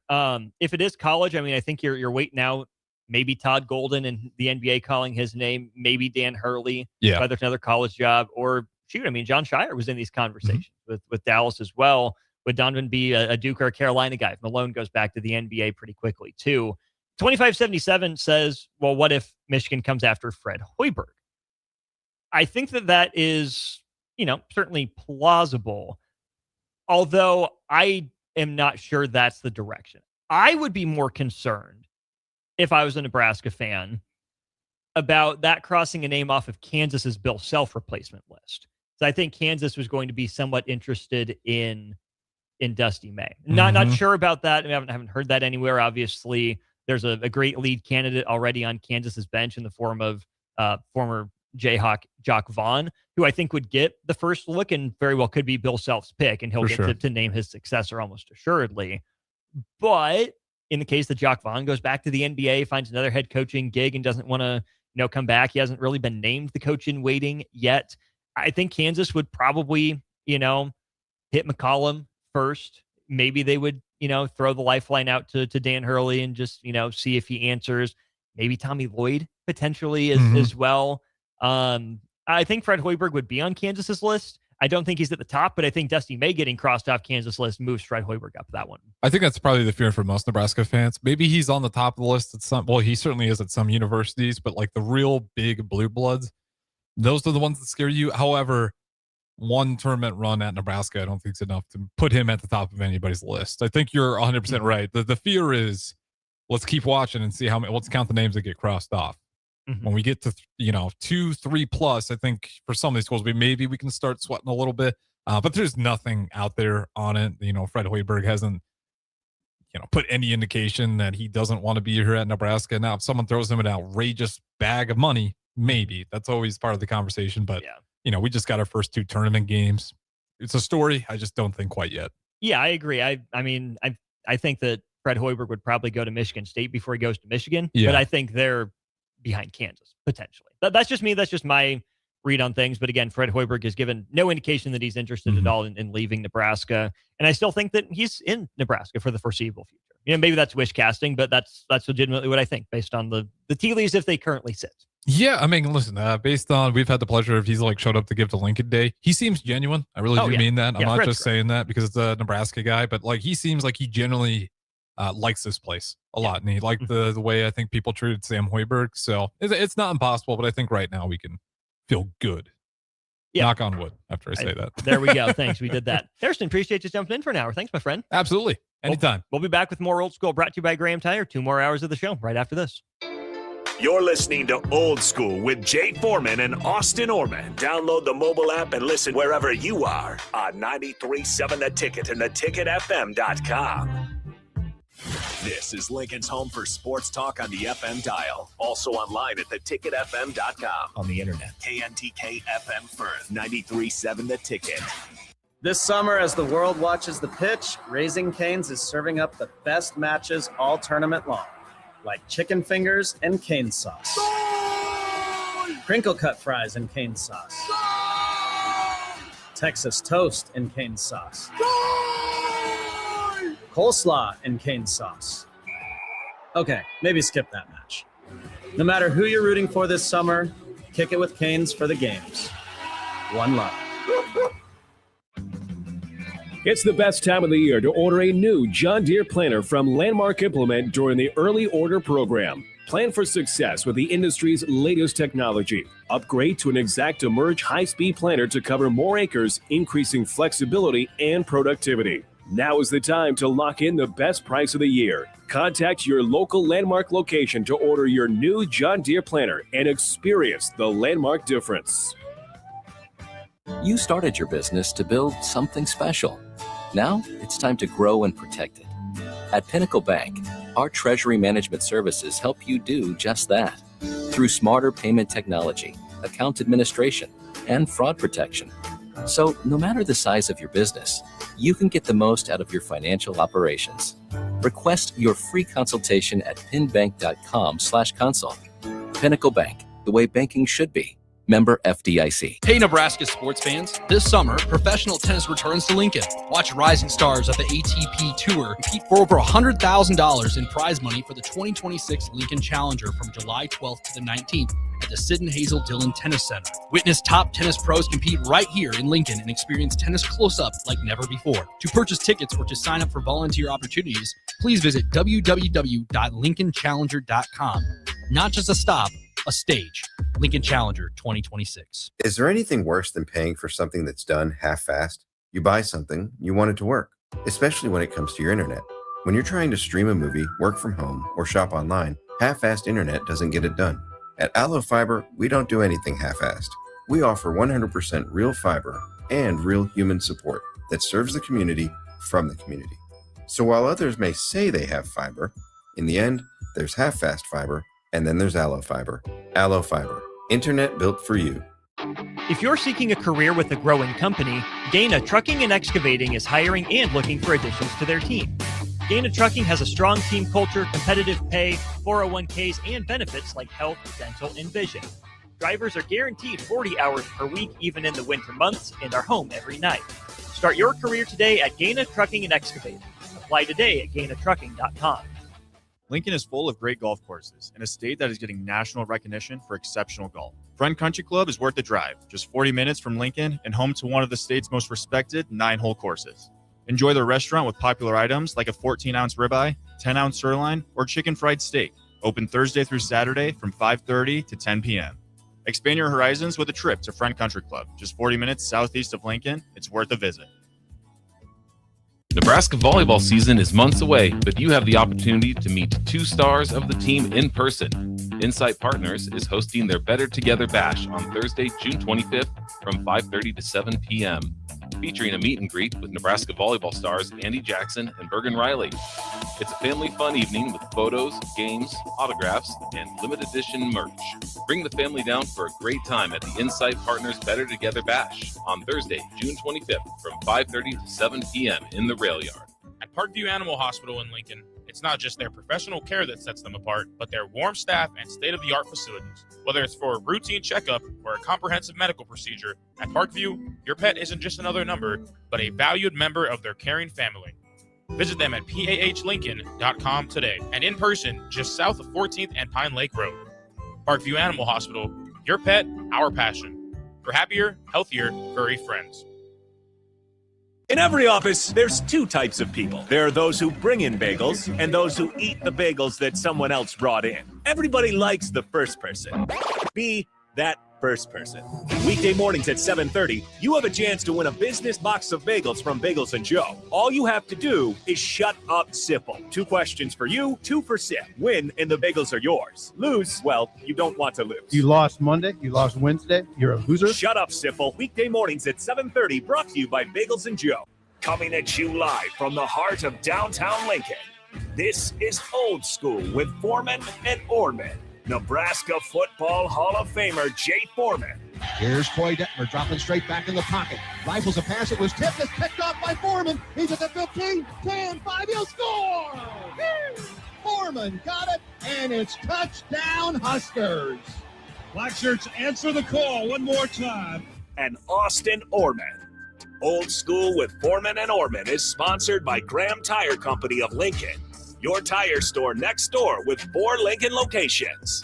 Old School with Foreman and Orman on 93.7 The Ticket and theticketfm.com. That's right. Welcome in hour 2 of Old School here on a Monday in the capital city. Austin Orman still with you, but we called it the bullpen. Nick Wyman sitting in for Harrison Orange. Nick, feels like it's been a minute since I've seen you. How are you? It is. It's been a minute. Obviously, you were gone that one week and, taking over the weeknight slate and everything else in between. So, yes, out of the bullpen, hopefully Harrison, buckled down, win a couple with a quality start. That first, like you said, he said himself, it's 3 innings, but, that's still maybe you went 5. Quality start coming out of the bullpen here as a long reliever for the next 2 hours to hopefully, get us a good game here. Harrison was the opener. You're going to piggyback off of him, and we are going to talk some baseball, so the analogy is certainly apt. Big thanks to Graham Tire Company for sponsoring Old School. They're celebrating 75 years of serving the Midwest. More than just tires, they do all kinds of car and light truck repairs, too. From brakes to oil changes, trust Graham Tire for service you can count on. Graham Tire, getting you to the places that matter most. 402-464-5685. Great interaction from y'all on our Starter Heyman Jewelers text line in the first hour. We'd love to hear from you here in the second hour as we turn our attention to Major League Baseball, specifically to the Kansas City Royals and to one Jac Caglianone. Of course, we are at Lincoln's home for the Royals. We were going to carry their game tonight, except that the darn Tar Heels found a way to come back and knot up the College World Series Championship Series. So we will have Game 3 of Sooners and Tar Heels on the radio tonight. That'll be a 5:45 start for that broadcast. So final segment of Old School will move to stream. But we'll be back here in the Royals and the Rays series beginning tomorrow. Big deal, though, Nick, is Jac Caglianone, who might have arrived. And we'll get to that in a little bit. But the numbers for Jac Caglianone in June have been just absolutely sick. The man is on quite a heater, I think, is probably the best way to go ahead and describe him. Batting average near 350 in the month of June alone, slugging about 700. What really stands out to me is entering the month of June, 5 homers and 11 RBI in, the end of March, April, and May. In June alone, 7 homers and 16 RBI. I mean, we've talked about it for weeks on end. When is the Jac Caglianone going to be that Jac Caglianone we saw, at Florida, then jump through the minor leagues in, quick a variety to make a trip to the Kansas City Royals and make it to the major league level? And man, oh man, I mean, it is a small sample size, so we're not going to get ahead of ourselves too much, but to see him, blossom finally and help the Royals in a way, whether that be in the I-70 series and where he carries that momentum down the Tropicana Field in St. Petersburg, Florida. I mean, at a time where the Royals are going to need him, especially, we've talked about injuries with Bobby Wood Jr. We'll get into that later. Vinny Pasquantino going down and what the Royals are going to have to do with first base going in with him out. And he obviously slides in there from the outfield, playing a position he's grown to play throughout his playing career, whether that be the collegiate level all the way to his professional level. And just seeing him kind of gel in there in a time when the Royals need somebody to step up, because Salvador Perez still batting around the 200 level. Pasquantino with a hamate bone injury. Bobby Witt Jr., obviously, with the sprain right now, the MCL sprain. And then you have Michael Garcia sliding over the shortstop, just coming back as well. And Kyle Isbell. The injuries go on and on and on. That's a lot of names that are missing. Yeah. And having Jac Caglianone be that guy right now to step up in a huge variety is huge for this organization in a time where you need somebody to be a valuable bat, especially in the middle part of the order. Want to shout out our friend Dan from Canopy Street Market. Austin, please comment on the in-game choices of Royals manager Matt Quatrero, followed by a string of question marks. Dan, I promise we will. We're going to focus on the good right now. We're going to focus on the breakout of Jac Caglianone, but certainly this hour we will talk about some of the in-game management from Matt Quatrero, who I still think gets a bit of a bad rap, game to game, who I still generally enjoy and appreciate as manager of the Kansas City Royals, but that is not to say he is completely beyond reproach. So we will get to the in-game management of Matt Quatrero, but right now the in-month stats for Jac Caglianone after yesterday afternoon's game, Nick, slash line of 378, 379, 468, 742. So that's a 1,200 OPS, a 228 weighted runs created plus, 364 isolated slugging average, which is just phenomenally high, 7 homers, 16 RBI, walking almost 12% of the time with a 26% strikeout rate, 17.4% barrel rate, hitting ball hard, the hard hit rate stat 54.3% of the time, and a 510 weighted on base average. All are absolutely incredible numbers for Jac Caglianone, who, to your point, has really done a great job in lifting this Royals offense. You can even think about just what he did in this past series. Against the St. Louis Cardinals, he hit 1,676 feet worth of home runs. The average exit velocity and distance, 109.2 off the bat and 419 feet. Sounds like is what we saw in the minor leagues when his quick rise throughout the Royals. I feel like every day I'd see a Jac Caglianone home run, whether that be in his low A to all the way to Omaha. And even when he was at Florida, he was doing this on a consistent basis. And the real question was this going to translate over to the majors? Because obviously the pitching goes up. There's a huge leap from AAA all the way to MLB. Anybody would tell you that. And, last year comes up and, takes his lumps. Obviously moving to the outfield full-time in that goal and see what he can do. And took his lumps in that, 60, 70 game sprint when he got called up to the major leagues. Mm-hmm. Then this year, you mentioned it, kind of a rough start all around, not just for Jac Caglianone, but also the rest of the roster. And going into the month of June, he's had a couple of big hits, whether that be that Angels Sunday night game that down to their final out hits a home run to help the Royals end up in a comeback victory on a Sunday night. A couple other hits here and there. But now since the month of June's kind of come around. Oh my goodness. I mean, if he keeps it up throughout the rest of the year, like again, it's a small sample size. And we'll get to that point in just a minute here. But if it continues on, I'm curious where the Royals do here, because Vinny Pasquantino, who knows how long he's out? I think it was a 4 to 6 week window, they said, when he was out. And that was 8 days ago that he had surgery. So still a couple of weeks away, potentially, plus, maybe some rehab assignments and everything else. But I'm curious what the Royals end up doing. Maybe Vinny Pasquantino, maybe he's not ready for the rest of the season when he comes back. That's a long time from now without playing a game. Well, the hamate bone, the one that Vinny broke, sucks the power from pretty much every hitter that goes through that injury. I mean, for Royals fans that might be kind of in the weeds with it, top pick from 2 years ago now, or 3 years ago now, Blake Mitchell. Yep. Except for that injury last year. That was a walk-in power hitting type of catcher. Completely lost the power and just finally has gotten the pop back this season. But speaking of the power and the pop, good research done by the Kansas City Star here. So is it rare? How often has a left-handed hitter scorched a baseball at least 110 miles per hour for a home run to straightaway left field? It's happened just 4 times all year so far in baseball that a lefty has gone with a home run to straightaway left field at least 110 miles an hour off the bat. Caglianone has 2 of the 4 in the span of 2 games. Think about that. The deeper dive into that from, I think it's Jesse Newell, the Kansas City Star. His 2 home runs to straightaway left with a 110-mile exit velo. The other 2 guys to do it are James Wood from the Nationals, huge dude hitting leadoff, bunch of power, and Nick Kurtz from the Athletic as well. Same sort of deal there. Woods' home run would have only left the park in 2 stadiums. Kurtz and Caglianone were fine in all 30 Major League Baseball stadiums. If you expand the criteria to lefties hitting the ball just out to left center field, not just straightaway left, you had 3 more home runs by James Woods.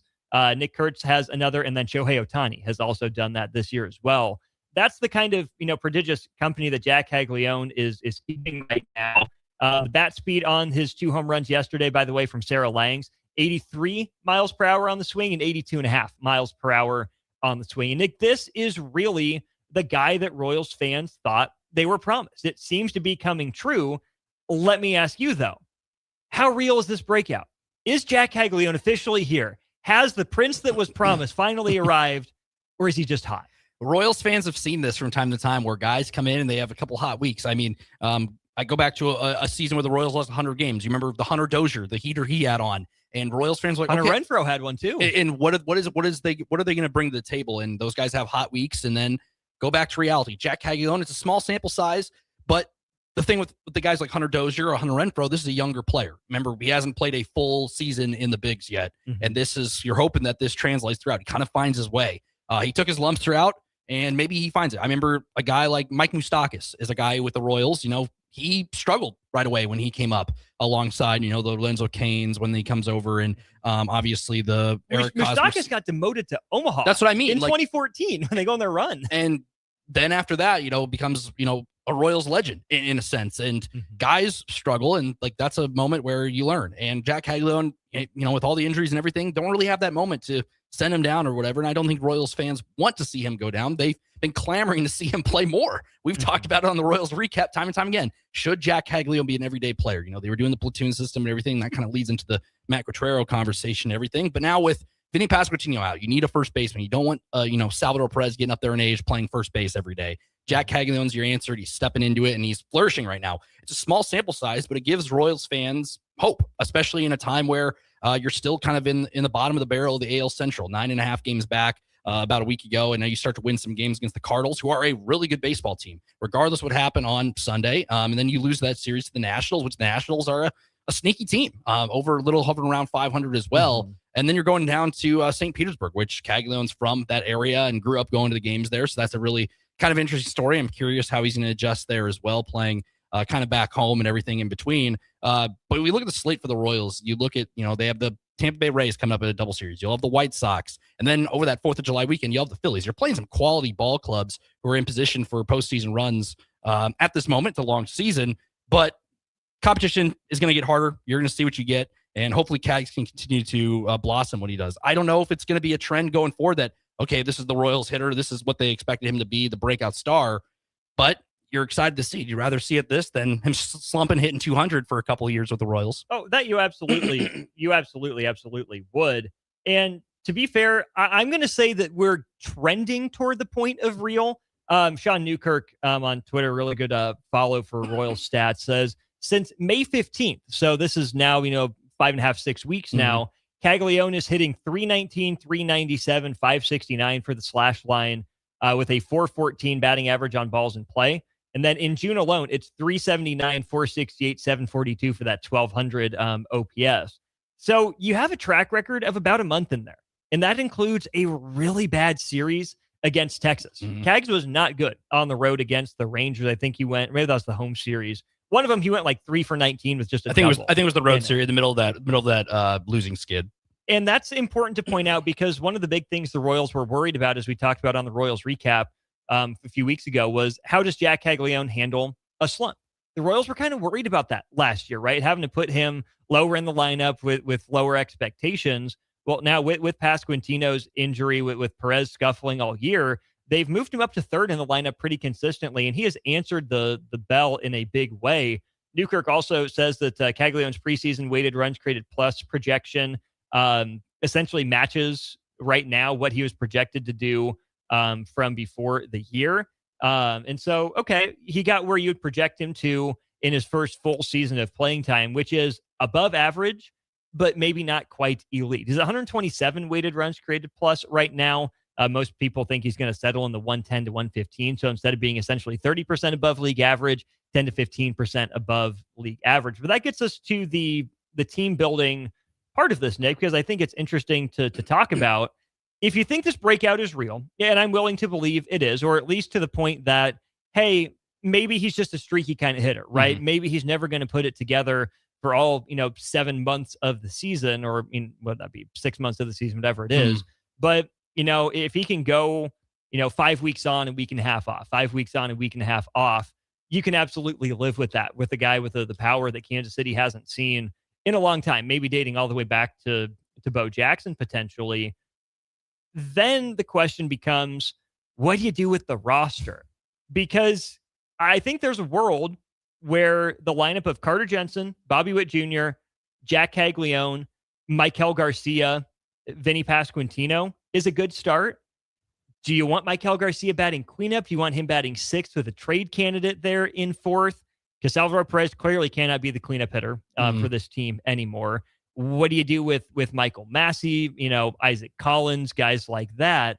But the big question becomes, how much of this breakout is due to Jac Caglianone getting moved to first base?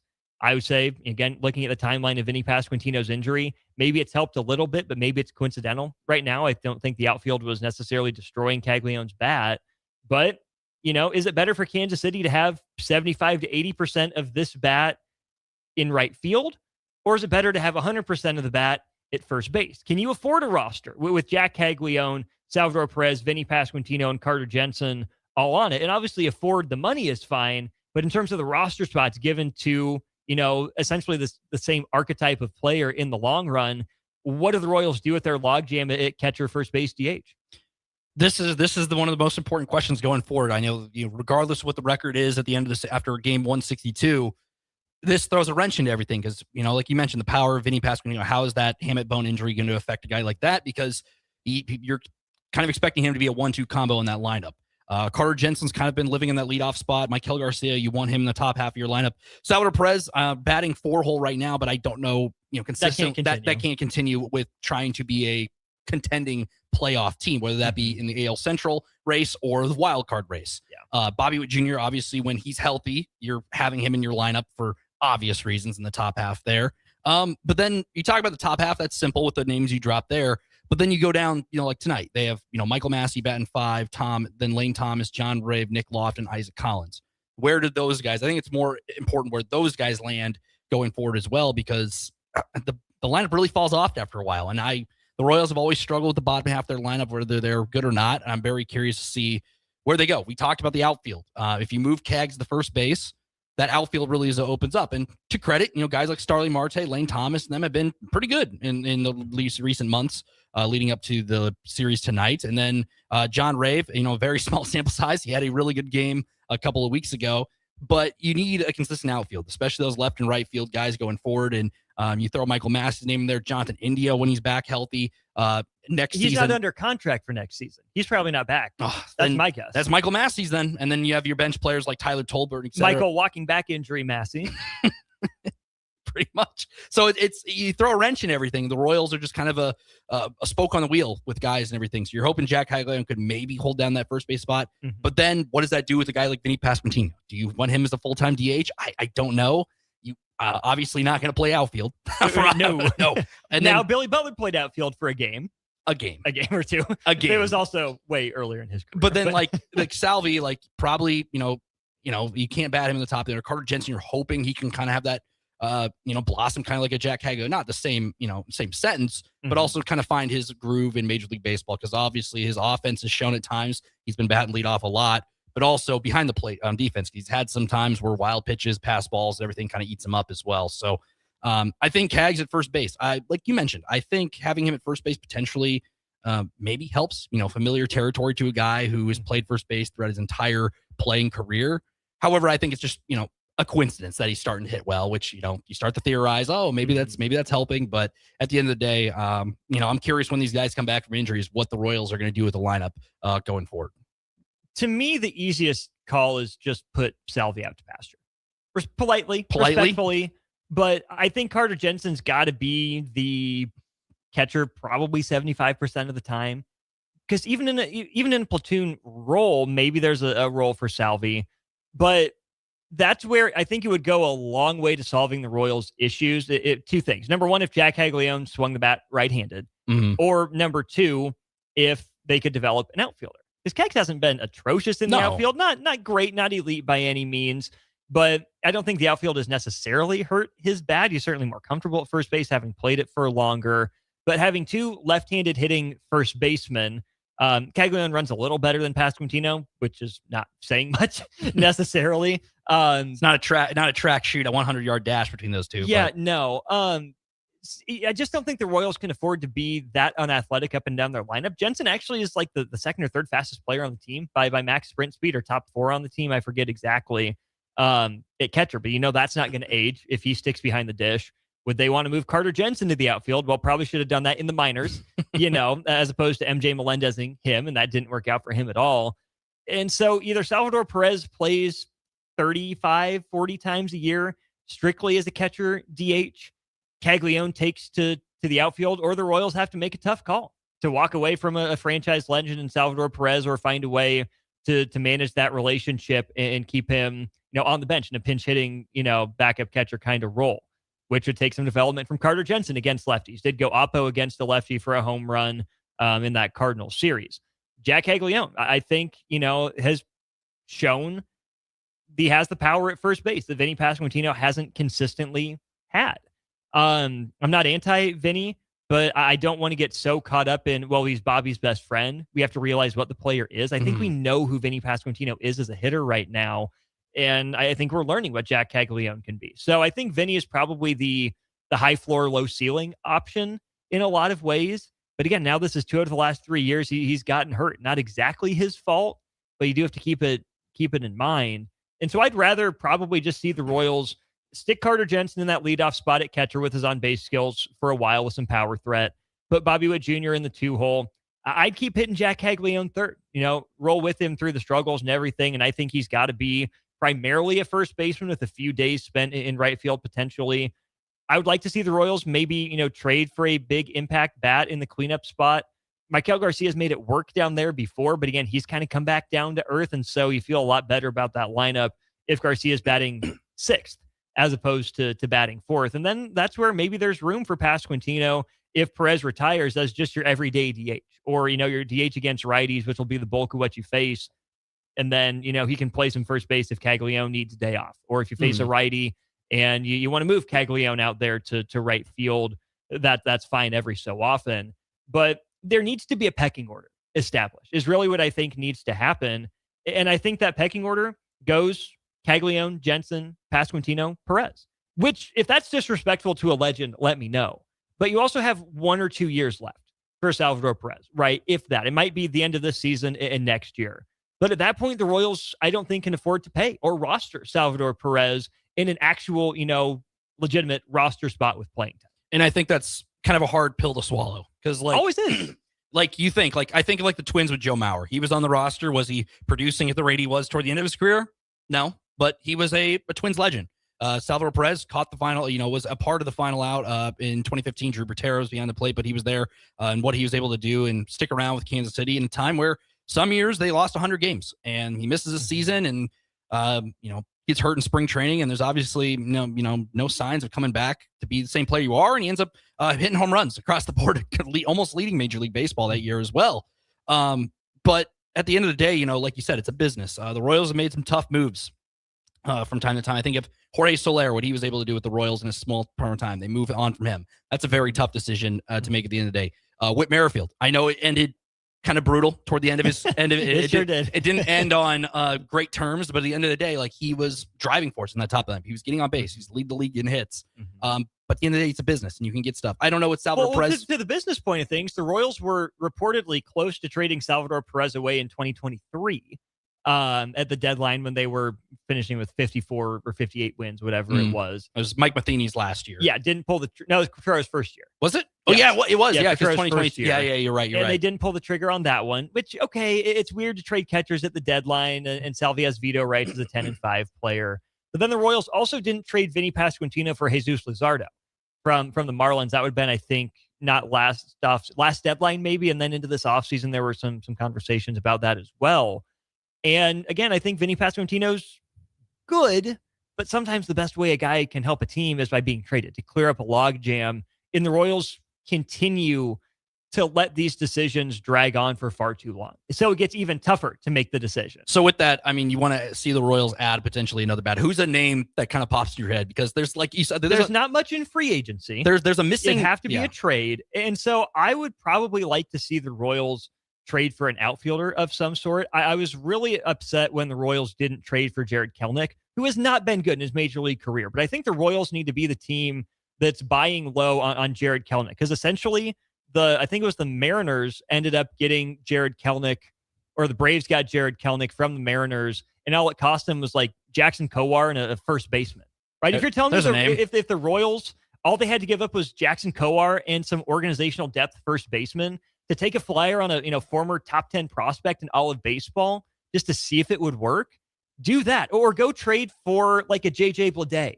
That's a name I was pretty interested in now with the Athletics, that the Royals never took a move for. They didn't buy low on Joe Adell, right? They waited till he got expensive to get into those conversations. And I get it.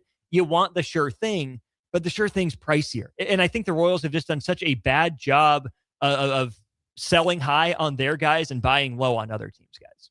JJ Bleday out of Vanderbilt, and then Marlins, and the rest is history. You mentioned the two guys like Kelenic and him. They've obviously had lumps in their career, but they found a way to make it on a roster, make it on a major league roster in some way. And the Royals have not been able to have that with that outfield spot. Because when we talk about, what are you going to do with the lineup going forward if Jac Caglianone is your first baseman, you have your 1 through 5 set, which most teams do.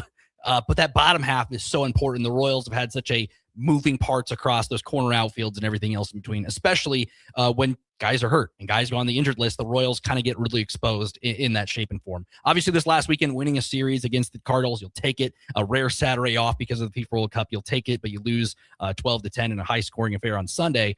But outside of that, I don't know what the bottom of the order looks like because it's just completely revolving and moving parts across the board. Couple texts to get to on our Starter Heyman Jewelers text line. We'll do that throughout the course of the rest of the hour. Again, Dan from Canopy, the in-game choices and management of Matt Quatrero. We'll get to that. And my dad actually leads us into right where the rundown was headed. Bobby Witt Jr. injury update and what that could mean for the Royals in the All-Star game in Philadelphia. Let's get to that in our next segment of Old School, brought to you by Graham Tire. Watch Old School live on Facebook, YouTube, or Twitch. Old School with Foreman and Orman on 93.7 The Ticket and theticketfm.com. At Parkview Animal Hospital in Lincoln, it's not just their professional care that sets them apart, but their warm staff and state-of-the-art facilities. Whether it's for a routine checkup or a comprehensive medical procedure, at Parkview, your pet isn't just another number, but a valued member of their caring family. Visit them at pahlincoln.com today and in person just south of 14th and Pine Lake Road. Parkview Animal Hospital, your pet, our passion. For happier, healthier, furry friends. Lincoln is full of great golf courses in a state that is getting national recognition for exceptional golf. Friend Country Club is worth the drive, just 40 minutes from Lincoln and home to one of the state's most respected 9-hole courses. Enjoy their restaurant with popular items like a 14-ounce ribeye, 10-ounce sirloin, or chicken fried steak. Open Thursday through Saturday from 5:30 to 10 p.m. Expand your horizons with a trip to Friend Country Club, just 40 minutes southeast of Lincoln. It's worth a visit. In every office, there's two types of people. There are those who bring in bagels and those who eat the bagels that someone else brought in. Everybody likes the first person. Be that first person. Weekday mornings at 7:30, you have a chance to win a business box of bagels from Bagels & Joe. All you have to do is shut up, Sipple. 2 questions for you, 2 for Sip. Win, and the bagels are yours. Lose, well, you don't want to lose. You lost Monday, you lost Wednesday, you're a loser. Shut up, Sipple. Weekday mornings at 7:30, brought to you by Bagels & Joe. Remember your first Salt Dogs game? Maybe it was a class trip out on the berm, or date night with actual fireworks, or team building that didn't feel like work at all. For 25 seasons, Haymarket Park remains Lincoln's place for firsts like these, the kind that last. Because it's more than a baseball game. It's the joy of being here together. These are the traditions that bring us home. So here's to you, Lincoln. Your local tradition plays on. Get your tickets at saltdogs.com. Nebraska volleyball season is months away, but you have the opportunity to meet 2 stars of the team in person. Insight Partners is hosting their Better Together Bash on Thursday, June 25th from 5:30 to 7 p.m., featuring a meet and greet with Nebraska volleyball stars Andy Jackson and Bergen Riley. It's a family fun evening with photos, games, autographs, and limited edition merch.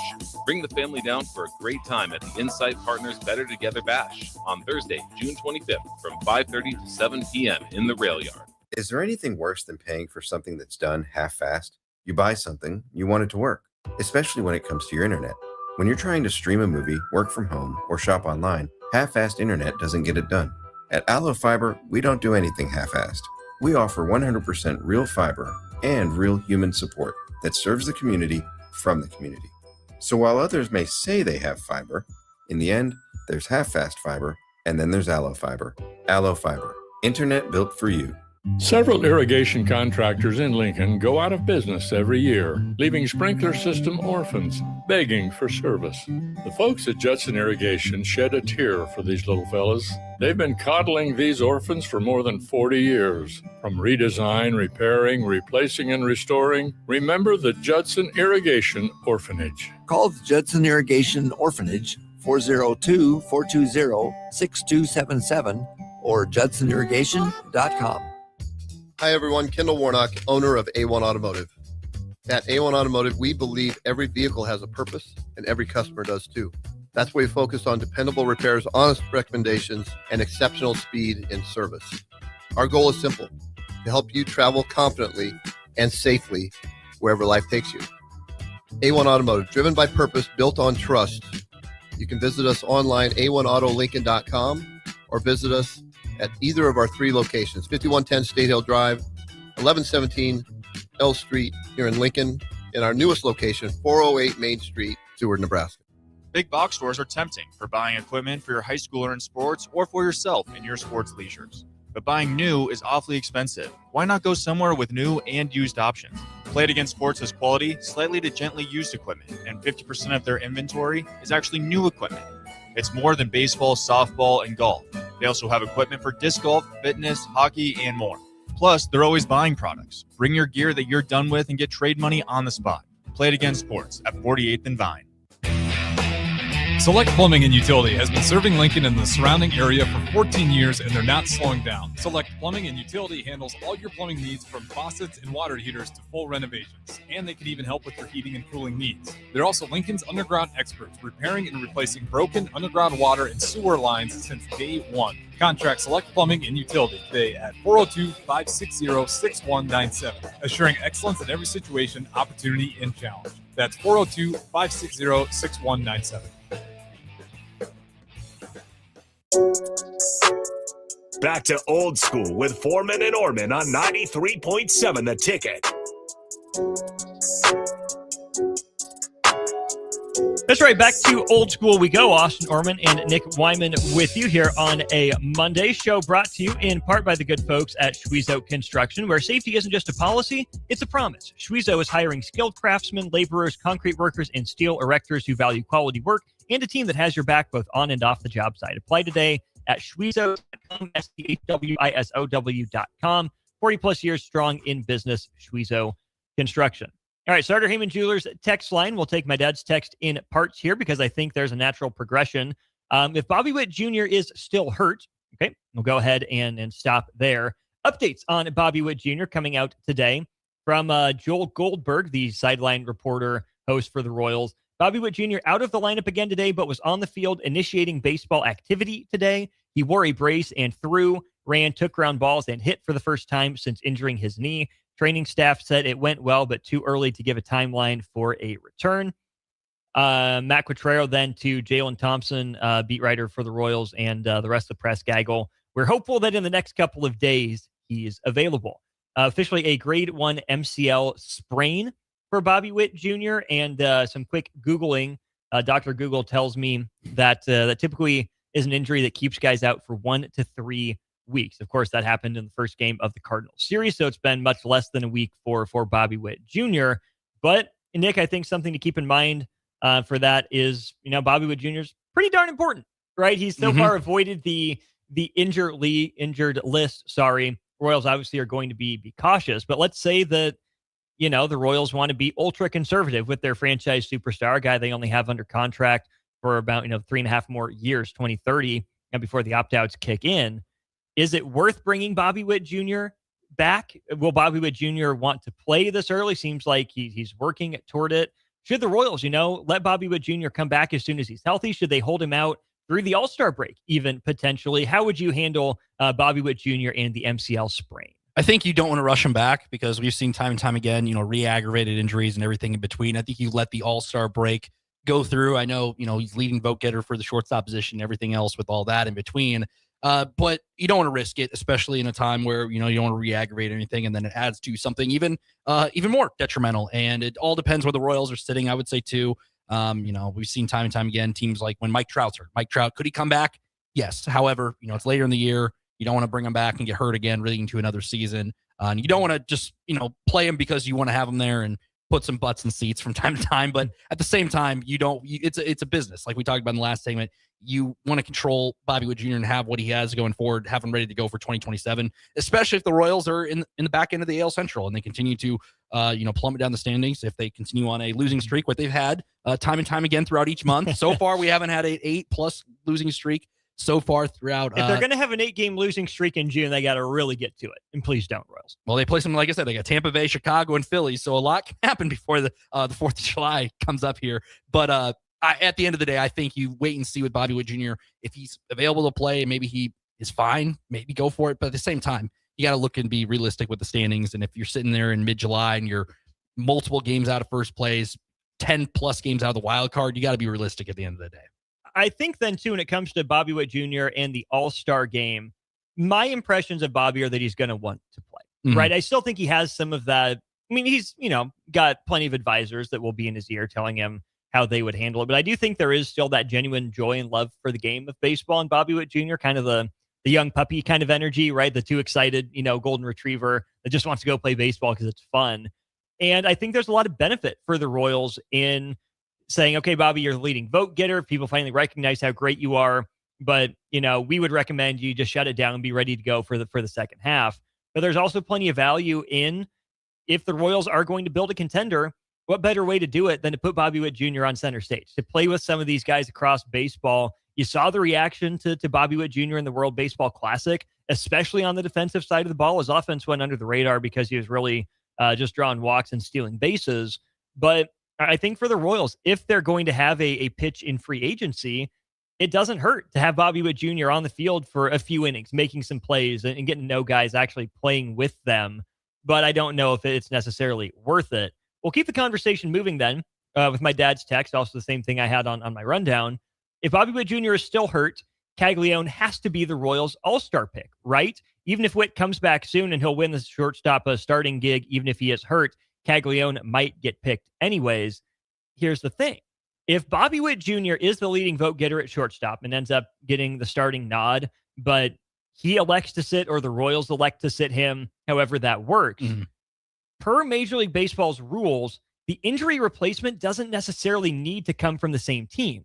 So Bobby can get the Royals' obligatory all-star nod and not play, and the league doesn't necessarily have to pick a Royal, which would be a little bit unfortunate. I think Caglianone comes to mind as an obvious sort of replacement. I think he's like a top 5 right fielder OPS in baseball right now. So he's playing a bunch of first base like we talked about as well. Tearing the cover off the ball recently, intriguing young talent. I don't think he's been so overwhelmingly good so far to get that Jacob Mizorowski pick maybe like last year. But there's certainly enough flash, enough sizzle, and a hot enough June that if he keeps this up, there's going to be some clamor for Jac Caglianone to be added to the roster. Because beyond that, Nick, I don't know if you have any other names, but it's probably Michael Wacha or Daniel Lynch, which is quite the indictment on the state of the Royals right now, that if Bobby's not an all-star, they legitimately might not have one. Yeah, I mean, you're probably right. I was thinking like positional players. Sometimes, we see teams who are not record-wise, not really standing out where they get one all-star, whether that be the White Sox or the Rockies or even the Royals in past years. I mean, positional players, like Jac Caglianone makes sense if he continues to hit the ball well and tear the cover off the ball, like you mentioned. But is it enough? Like he could go cold the rest of this time. Then, maybe you throw in like a Michael Garcia, maybe. I don't know. It's just hey, you're at the top of the lineup. You've been, up there and everything. Fan vote for obvious reasons. Salvador Perez is in that conversation. But then again, you're batting .280. Are you really a all-star player just off that? After that, it's kind of like, I don't know. Pitching staff, like you mentioned, Michael Wacha, just because he's been Mr. All Reliable, get him out there at your, 1 or 2 starts a week. Outside of that, I don't really know. And like as you mentioned, it's, at the end of the day, maybe it's not fair that the replacement is not a Kansas City Royal. It may be somebody else, the 14 other AL teams. But yeah, it's kind of slim picking after Bobby Witt Jr., which, shows how valuable Bobby Witt Jr. has been to this organization this season. It's a big indictment on the organization that there's not a legitimate shoe-in right after that, and that it would come from a pitching staff that's really cratered in the month of June, even as the offense has taken off. There have been 5 Royals to participate in the home run derby, where I think Jac Caglianone could end up. He now leads the team with 12 home runs. He's hit 7 in the month of June. So if the Royals have an all-star representative, I would guess it's either Bobby Witt Jr. playing or Jac Caglianone in the home run derby. First and foremost, Nick Wyman, would you like Jac Caglianone in the home run derby as a Royals fan? So I'll look at it 2 ways. It's a double-edged sword. A lot of people don't like. I remember when Pete Alonso was doing it. Oh, it ruins your swing. You're taking all these pitches. They're obviously changing the rules. No more. There's no more clock. No clock. So number of swings again. Number of swings, which I liked better. I mean, growing up seeing Josh Hamilton and Justin Monroe going at it Yankee Stadium. Very long. The Todd father. Stuff like that. Yes, those moments. But it's a double-edged sword. I get the thing. Oh, it messes up your swing and timing and all that. But I think MLB wants these young players to get that nod. And you obviously have the power to do it. Jac Caglianone in a home run derby. I mean, I'd love to watch Jac Caglianone take batting practice every day of the week, just because of, we see it in the game, what he's able to do. Imagine what he's doing in batting practice, especially in a full crowd for a home run derby. And, a guy like that who's, people dig the long ball at the end of the day, and Jac Caglianone has a really good performance there, kind of turns some heads. And then you're kind of a household name, especially in a Royals organization where, if you pulled, some baseball fans out of the crowd and be like, all right, who from the Kansas City Royals? It's probably Salvador Perez and Bobby Witt Jr. And everybody else, it's kind of like, oh yeah, they have some up and coming guys, but if Jac Caglianone's in it, I'm all for it. Gets a chance to do it. I think it's a one-time thing though. I don't like it when you run it. Okay. I don't like it when guys run it back. If you win it and you defend your crown, kind of like a Pete Alonso, Fine. Sure. Yeah. I think it's kind of a one-time thing, and you like to see different people together. Because at one time we had guys like Brandon Inge in the home run derby, and that I don't think he hit a single one, Austin. So I think it's a one-time thing, but you need power guys, and I think Jac Caglianone, a younger player, baseball's trying to get to a younger audience, familiar face not only for Royals fans but also Florida Gators fans who are huge baseball fans. It's a match made in heaven, I think, for Kansas City and also Jac Caglianone. I would be honestly less concerned about a guy like Caglianone in the home run derby just because that power is so natural. He swings the bat hard. He swings it pretty fast. Again, his home run swings yesterday against the Cardinals for 82.6 miles an hour and 83.1 miles per hour. But Jac Caglianone doesn't really have to try to hit home runs, right? The ball just jumps off his bat differently. So I wouldn't be quite as concerned for Caglianone in the Derby as maybe some other players. It's funny to me that the most famous Royals home run Derby moment came without a Royal in the field. Robbie Cano. Robinson Cano, the team captain in the All-Star games in Kansas City, ends up not picking a single Royals representative. I think Billy Butler was really the one that he was the one. Yep. He spurned. And then Robinson Cano bows out meekly in that first round. We're going to go ahead and do some trivia here as we go to break. 402-464-5685. We'll give away $30 to Buffalo Wings and Rings for the first person who can tell me the names of the 5 Royals who have participated in the Home Run Derby. There have been 5 Kansas City Royals to participate in the Home Run Derby. First person in with all 5 correct answers to our Starter Heyman Jewelers text line 402-464-5685 will win $30 to our friends at Buffalo Wings and Rings. We'll give you the answers, and we'll talk a little bit more about Matt Quatrero's in-game management. Dan from Canopy will get to your text right after this on Old School. You're listening to Old School with Jay Foreman and Austin Orman. Download the mobile app and listen wherever you are on 93.7 The Ticket and theticketfm.com. Nebraska volleyball season is months away, but you have the opportunity to meet 2 stars of the team in person. Insight Partners is hosting their Better Together Bash on Thursday, June 25th from 5:30 to 7 p.m., featuring a meet and greet with Nebraska volleyball stars Andy Jackson and Bergen Riley. It's a family fun evening with photos, games, autographs, and limited edition merch. Bring the family down for a great time at the Insight Partners Better Together Bash on Thursday, June 25th from 5:30 to 7 p.m. in the Rail Yard. Hi, everyone. Kendall Warnock, owner of A1 Automotive. At A1 Automotive, we believe every vehicle has a purpose, and every customer does too. That's why we focus on dependable repairs, honest recommendations, and exceptional speed in service. Our goal is simple: to help you travel confidently and safely wherever life takes you. A1 Automotive, driven by purpose, built on trust.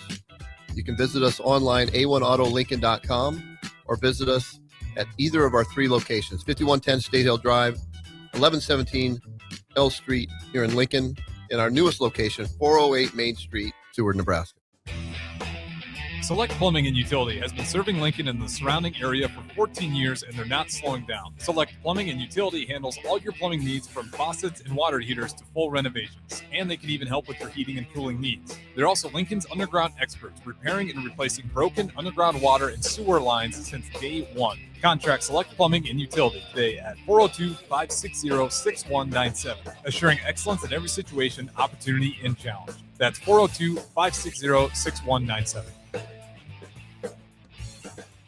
Several irrigation contractors in Lincoln go out of business every year, leaving sprinkler system orphans, begging for service. The folks at Judson Irrigation shed a tear for these little fellas. They've been coddling these orphans for more than 40 years. From redesign, repairing, replacing, and restoring, remember the Judson Irrigation Orphanage. Call the Judson Irrigation Orphanage, 402-420-6277, or judsonirrigation.com. Are you ready for a new opportunity? Check out Sandhills Global. Join a dynamic team where your skills are valued and your career can soar. We offer full-time positions with a 4.5-day work week, competitive pay, excellent benefits, and a positive work environment. From IT and marketing to sales and finance, we're looking for talented individuals just like you. Apply today at sandhills.jobs and take the first step towards an exciting future. That's sandhills.jobs. Don't wait, apply now. Remember your first Salt Dogs game? Maybe it was a class trip out on the berm, or date night with actual fireworks, or team building that didn't feel like work at all. For 25 seasons, Haymarket Park remains Lincoln's place for firsts like these, the kind that last. Because it's more than a baseball game. It's the joy of being here together. These are where local tradition plays on. Get your tickets at saltdogs.com. What if your bank had people who care about the places we call home? That's what Union Bank does. We encourage this culture of giving back. I really enjoy working with People City Mission, the United Way campaign, Habitat for Humanity, Big Brothers Big Sisters. Everyone's in to help make that community stronger. To be part of all of this that's going on is pretty remarkable. At UBT, your money has people with a passion for serving. Union Bank and Trust. Member FDIC. Lincoln is full of great golf courses in a state that is getting national recognition for exceptional golf. Friend Country Club is worth the drive, just 40 minutes from Lincoln and home to one of the state's most respected 9-hole courses. Enjoy their restaurant with popular items like a 14-ounce ribeye, 10-ounce sirloin, or chicken fried steak. Open Thursday through Saturday from 5:30 to 10 p.m. Expand your horizons with a trip to Friend Country Club, just 40 minutes southeast of Lincoln. It's worth a visit. Is there anything worse than paying for something that's done half-assed? You buy something, you want it to work, especially when it comes to your internet. When you're trying to stream a movie, work from home, or shop online, half-assed internet doesn't get it done. At Allo Fiber, we don't do anything half-assed. We offer 100% real fiber and real human support that serves the community from the community. So while others may say they have fiber, in the end, there's half-fast fiber, and then there's Allo Fiber. Allo Fiber, internet built for you. Back to Old School with Foreman and Orman on 93.7 The Ticket.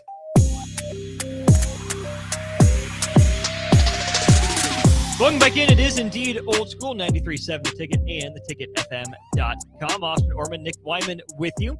Again, the trivia question for $30 to Buffalo Wings and Rings. The 5 Kansas City Royals who have ever participated in Major League Baseball's Home Run Derby. We have a bunch of people with a bunch of the names, but no one with the correct combination of 5 names. So the 5 Kansas City Royals who have participated in the Major League Baseball Home Run Derby. We will give you until we come back on air to start the 5 o'clock hour to get the right answer. So tough question. You can go through this segment. You can go through next break. And if we don't have the answer by then, okay, the trivia is over and we'll give you the answer. But for now, the 5 Royals who have participated in the Major League Baseball Home Run Derby. All right, Tad, you did it. Tad, you are the winner. Your second attempt, we'll give you credit for it. Bo Jackson, the first Royal to do it in 1989, followed up by Danny Tartabull in 1991. Long gap till Mike Moustakas participated in 2017, Salvador Perez in 2021, and then in 2024, Bobby Witt Jr. ends up as the runner-up behind Teoscar Hernandez. I thought that final swing from Bobby was gone. Just hit it to the wrong part of the park. And according to Dan from Canopy, Matt Quatrero continues to hit the ball to the wrong part of the park. The Royals, Nick, get down big, 5-0 after the top of the first inning. Come back to cut it to 5-2. Give up another 4. They're down 9-2. They crawl back before ultimately losing at 12-10. But this is a Royals team that trailed 12-8 entering the 9th inning. Jac Caglianone leads off the 9th inning with the bomb. Royals get another run across to make it 12-10.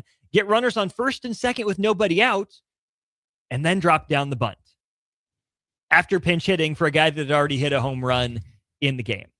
What are you thinking as you see those moves from Matt Quatrero in yesterday's series finale against the Cardinals? Especially in a game where it was just runs were, going all over the park. I mean, everybody was hitting 12-10 at the end. I mean, I get it playing small ball. The Royals have some guys to be able to do it. But in that situation, I think just let them swing. I mean, people are finding, it wasn't just the Royals. It was, look at the Cardinals. 12 from Weatherford hit a home run right off the bat, like literally right off the bat. 2 of them right off the bat. And, Stephen Kolek has been Mr. Reliable. Not yesterday. It was, a bad outing, but it happened. It happens. And in total, that's just a one-time thing. But, it's not like the Cardinals were all out in that game too. You fall down and you kind of trickle away. You stay within reach.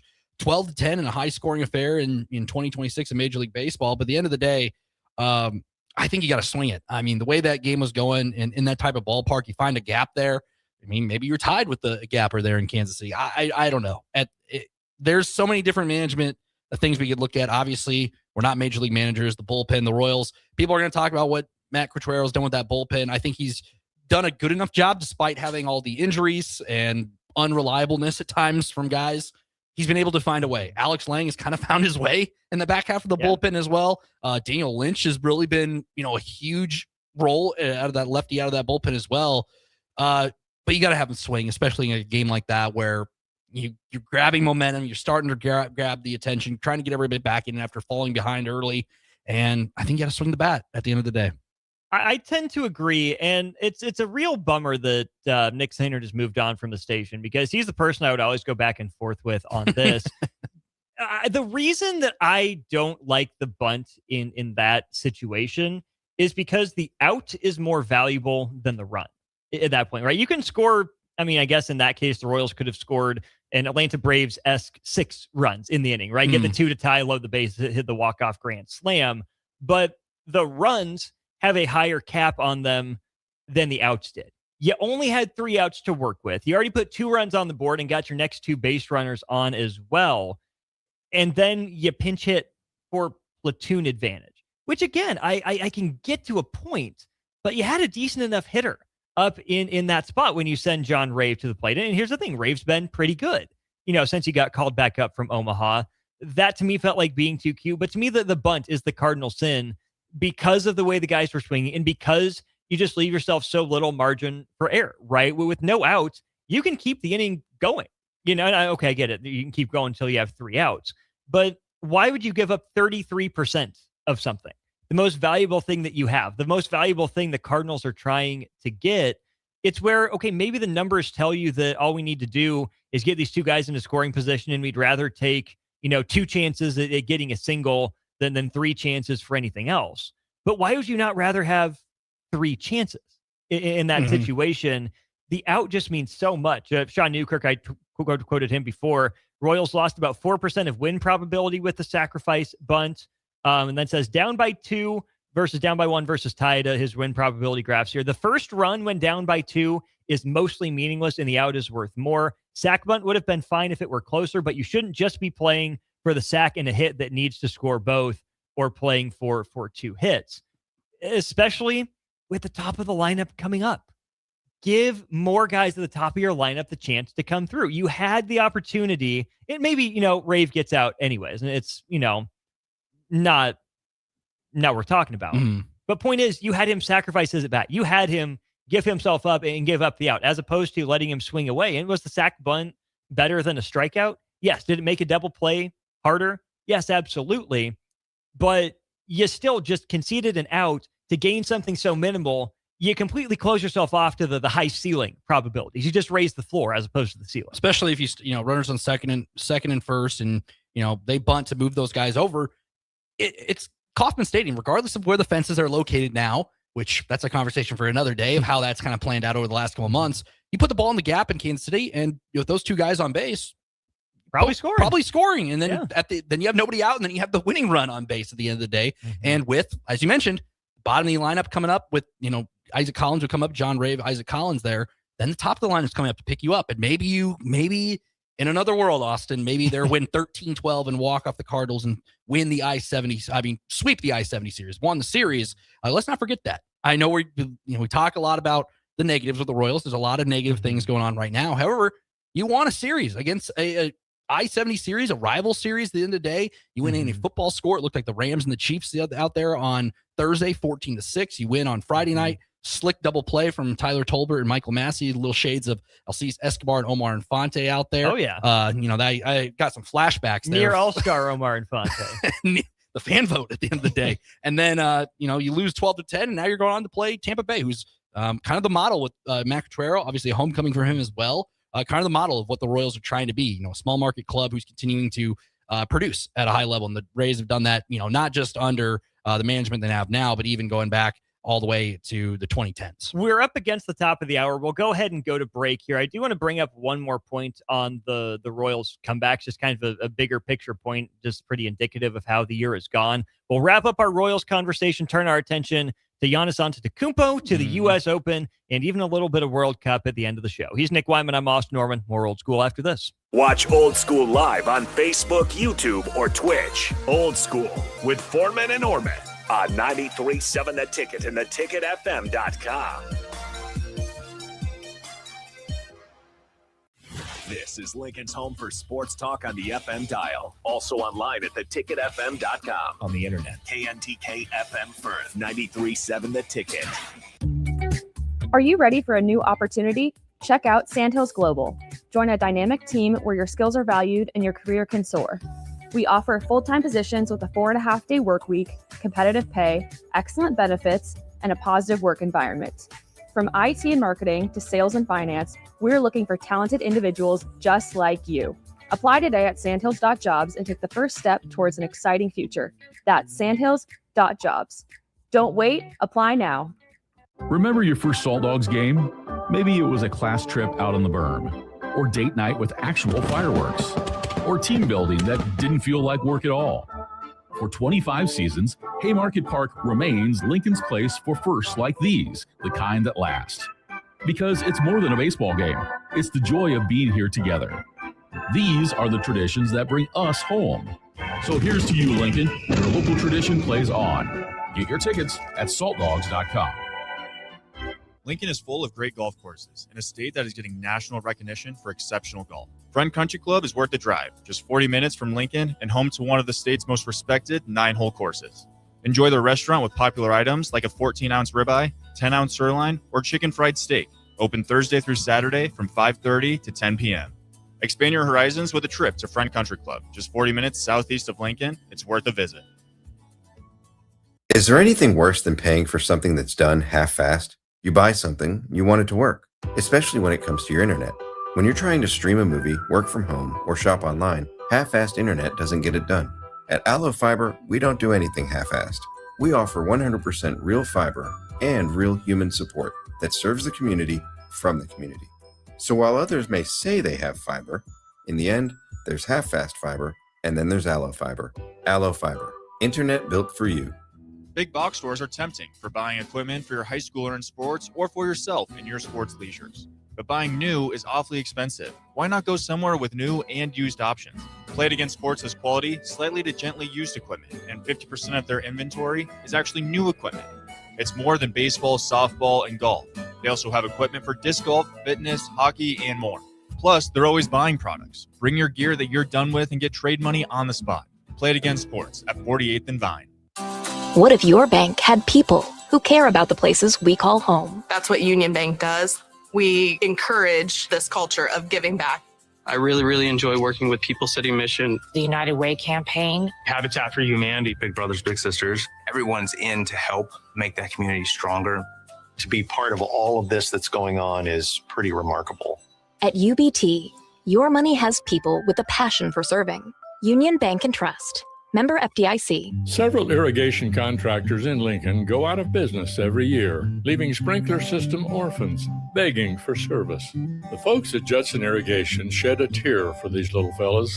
They've been coddling these orphans for more than 40 years. From redesign, repairing, replacing, and restoring, remember the Judson Irrigation Orphanage. Call the Judson Irrigation Orphanage 402-420-6277 or judsonirrigation.com. Are you looking for a fresh new hangout spot? Let me tell you about Liquid Assets Sports Bar, where Mondays mean new weekly drink and food features. With 23 taps, a full lineup of cans and bottles, and 40 TVs blasting every sports package out there, you'll never worry about missing a play. Savor high-end spirits at their stylish back shelf bar, enjoy a healthy, family-friendly menu, and catch all your favorite teams every day. Doors open daily at 11 a.m. Liquid Assets located on 2755 Jamie Lane in South Lincoln. 93.7 The Ticket is Lincoln's home for Kansas City Royals baseball in 2026. Catch all the action as Bobby Witt Jr., Salvador Perez, Vinny Pasquantino, and a pitching rotation led by Cole Reagans try to lead the Royals back to the postseason. That's Kansas City Royals baseball all summer long. On the air in Lincoln at 93.7 The Ticket. Bauer Underground has been serving local contractors and utility contractors all across the state since 1997. When you see the black and white trucks, you know that the best workers in the business have arrived. Bauer is currently looking for equipment operators, laborers, diesel mechanics, and aerial linemen. Join the brotherhood built upon hard work, authentic people, and a pedigree of success. They're offering top-notch benefits, matching 401k, and a $600 per year clothing allowance. Bauer Underground, a family-friendly company with room for advancement. Building a new home can be a challenge, a lot of big choices. With our Remington homes, we have designed 15 different floor plans that appeal to a wide range of people. Bob Benish of Aspen Builders, talking about Remington Homes, which makes the home building process easier People really enjoy being able to go to our website, which is remingtonlincoln.com, pick a plan, pick a price point, go through and build it yourself. You have a lot of options, whether you want granite, painted trim, wood floors, more stone, all options with our Remington homes. People do not want to be married to their house payment. You're able to get what you really want in a home for a great price with very limited stress. And that's what Remington homes are all about. Home building is easier with a Remington home from Aspen Builders at 423-6811. Online at remingtonlincoln.com. remingtonlincoln.com. Coming at you live from the heart of downtown Lincoln. This is Old School with Foreman and Orman. Nebraska Football Hall of Famer Jay Foreman. Here's Troy Detmer dropping straight back in the pocket. Rifles a pass. It was tipped. It's picked off by Foreman. He's at the 15, 10, 5. He'll score. Foreman got it, and it's touchdown Huskers. Black shirts answer the call one more time. And Austin Orman. Old School with Foreman and Orman is sponsored by Graham Tire Company of Lincoln. Your tire store next door with 4 Lincoln locations. Old School with Foreman and Orman on 93.7 The Ticket and theticketfm.com. That's right. Welcome back in hour 3 of Old School. Show brought to you by Graham Tire Company. They've got 4 Lincoln locations. They've been serving the Midwest for 75 years, doing great work on cars, light trucks, more than just tires, brakes, oil changes, everything in between. You can trust Graham Tire for service you can count on. It's Graham Tire, getting you to the places that matter most. 402-464-5685. We'll wrap up our Royals conversation, talk some NBA draft and NBA news here in this segment. What I wanted to finish up with on the Royals, Nick, was the near comebacks for Kansas City. The one that, lives in my mind in terms of a full comeback was the one against Seattle. Nelson Velasquez, walk-off fielder's choice, infield single, whatever, that ends up pushing the Royals to the playoffs by a game over the Seattle Mariners. Ironic. That team would not have been in the playoffs without that win, or obviously any of these other wins, but the head-to-head one really, really sticks out. Since that game, I'm sure the Royals have had comeback wins before, but just this year, the Royals have gotten down big to Detroit and then recently to Houston and St. Louis and not been able to seal the deal. The Houston one I can just kind of write off. Whatever. Is the Luinder Avila blow up. Royals made it interesting. Had some weird rain delay. Matt Strong gave up the bomb. This one against St. Louis stinks because of that weird World Cup day off. Had it been a 4-game series, how would it have turned out if the Royals had played Saturday and had Sunday off as a free travel day to get to Tampa? Would it have been any different? You never know, right? And the butterfly effect of things. But the one that I think sticks out the most to me in terms of what it could have meant for the season was that one in Detroit. Royals get down, I think it was 8-0 or 7-0 early, come back, tie it, take the lead, in fact, and then give up 2 runs down to their final strike to the Tigers, game-tying hit, and then Riley Green walks it off then in the 10th inning. Again, you never know with the injuries and everything that have beset this team, but I just wonder, there is a part of me that wonders, had the Royals been able to complete that first comeback in Detroit, would the season have gone any differently? Probably not. It's hard to say it would have, but I just wonder, had the Royals pulled off that comeback in Detroit, how bad would things have gotten? Or would that have been a turning point for the team? Because right after that, they went and got smacked by the Yankees again, and that was the first really long losing skid. Does anything change? Probably not, but it is as close as the Royals have gotten against Houston and St. Louis in the last couple of weeks. It's that Detroit one that feels more like a potential swing point in the season. And that one still stings. I remember that was also, Salvador Perez, the home run in that one. And then Mother Nature, there was a rain delay in that one as well. Right. We forget. And that was kind of, Lucas Erceg stepping into that closer role. Felt pretty confident what he was able to bring with Carlos Estevez going on the IL after, blowing up the first weekend against the Atlanta Braves, which that one you live with because Estevez, the velocity was way down, and that was concerning going into the season. It happens. You move on from the first weekend of the season. That those first 3 games don't define your 162-game sprint. Mm-hmm. Then you go into Detroit. You have a chance to win that series, have a chance to put away a team that has aspirations in the AL Central after, a couple injuries riddled them throughout the month of May and June as well. But at the time, you win that series. momentum's a thing. And the Royals lose that one, then you go into the Yankees, lose that one. You face the Orioles. You had another game like that on a Monday night. I was here when that happened. You lose another close one to Baltimore. They've lost a lot of close games. And the Houston ones, like you said, you live with. They had a lot of, a pitching blowing up and everything. This St. Louis one, you get off on the wrong foot with a Stephen Kolek starting one of the, the worst start he's had all year. Of the very many he's been very reliable in across the board. But that Detroit one still stings. When I think of like a turning point in the season, it goes back to that one. Just because you were so close to making a comeback. Very familiar with that Seattle one you mentioned from the 2024 season where, that's where Bobby Wood Jr. gets that triple down the left field line. Everybody looks back at that one, him diving into third base. And then you went off that fielder's choice, a little funky play at the end. But the Royals haven't really had that game that sparks, that wins, that you really catch your eye and all right, that's a turning point in the season. The Royals do win games from time to time, obviously, with the record they have, but there's no game that goes in there, okay, this is where the team's going to turn. They've had the rise of Jac Caglianone and everything else in between, but there's no other, okay, this was a complete game by this team. Maybe once a week there's a game where they, win 4-1 and it's like, all right, they showed signs they can hold on to these close games. But other than that, there's no real marquee victory that really jumps off the page to me so far. There isn't. My dad texts in, almost winning is what bad teams do. They lose 2-1 and 12-10. When the pitching is good, the bats are quiet. When the bats are good, the pitching can't get anybody out. Bad teams do just enough wrong to lose. That's kind of where the Royals are at. I mean, you look at the team coming into the year, you think starting pitching is going to be a strength. Well, the Royals might have 8 starters, and legitimately they might have been able to in some ways. If Mitch Spence is starter number 8, you're probably doing okay. But Bergert goes down. Kolek actually dealt with the oblique first, or in the similar time frame at spring training, came back pretty quickly. Reagans goes down. Bubic goes down. Cameron underperforms early in the year. Has really bounced back and figured things out for the most part.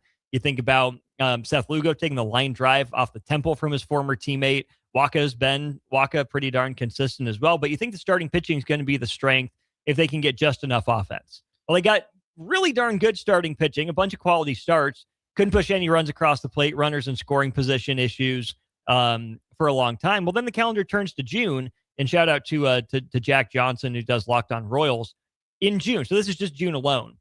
The Royals offense, 2nd in batting average, 3rd in on base, 8th in slugging, 6th in weighted runs created plus, and 4th in runs in all of baseball. All those ranks are out of 30. Well, how about this? The offense might be starting to come alive a little bit. The pitching staff in June, 19th in ERA, 27th in fielding independent pitching, 29th in strikeouts per 9, and 29th in wins above replacement. It's not great. Not great numbers. And that goes, you give up 10 plus against the Astros, then you give up 8 the next night against the Astros. 2 games, which you lose by 2 or less runs, kind of like what your dad decided on. You have the bats are coming alive. You're scoring 7 or more runs a game. However, you're giving up 10 plus in some games. And when that goes to a fact, whether you're losing a 2-run game to the Rangers, or whether that be a 2-run game to the Astros, or even going down to Washington and losing games 7-3 and 6-4. Your offense is scoring, which the Royals were, scoring 4 runs in a game was kind of something to celebrate for a while there throughout the spring months for the Kansas City Royals. The offense has come alive, and now the pitching is on the back burner where you're not able to keep teams below 5 or less runs in games. And when they are winning games, it takes a full bullpen, a full, everybody to kind of hold it down. Daniel Lynch running into trouble. Alex Lang has had some, shutdown innings, but he also some games where it comes down to ball gets hit to right to somebody and he escape with the win in the end of the day. So that's kind of been the moral of the Royals for the last couple of years is outside that 2024 season was when the pitching's there, the offense isn't. When the offense is there, pitching isn't. You're getting these high scoring affairs go across, kind of like what we saw on Sunday.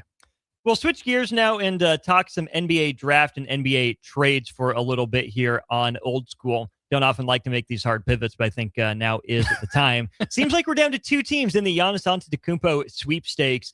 And Jake Fisher tweets, a split faction of Milwaukee's decision makers is deciding between Boston's package for Giannis Antetokounmpo built around Jaylen Brown and the Heat's package of younger pieces featuring Tyler Hero, Khalil Ware, and Jaime Jaquez, and multiple first-round picks. So it seems like that the deals would be Giannis for Jaylen Brown and Hugo Gonzalez, and maybe a draft pick here or there, probably a second-round flyer, whereas Miami is going with Tyler Hero, Khalil Ware, Jaime Jaquez, and multiple first-round picks back to Milwaukee, for Giannis Antetokounmpo.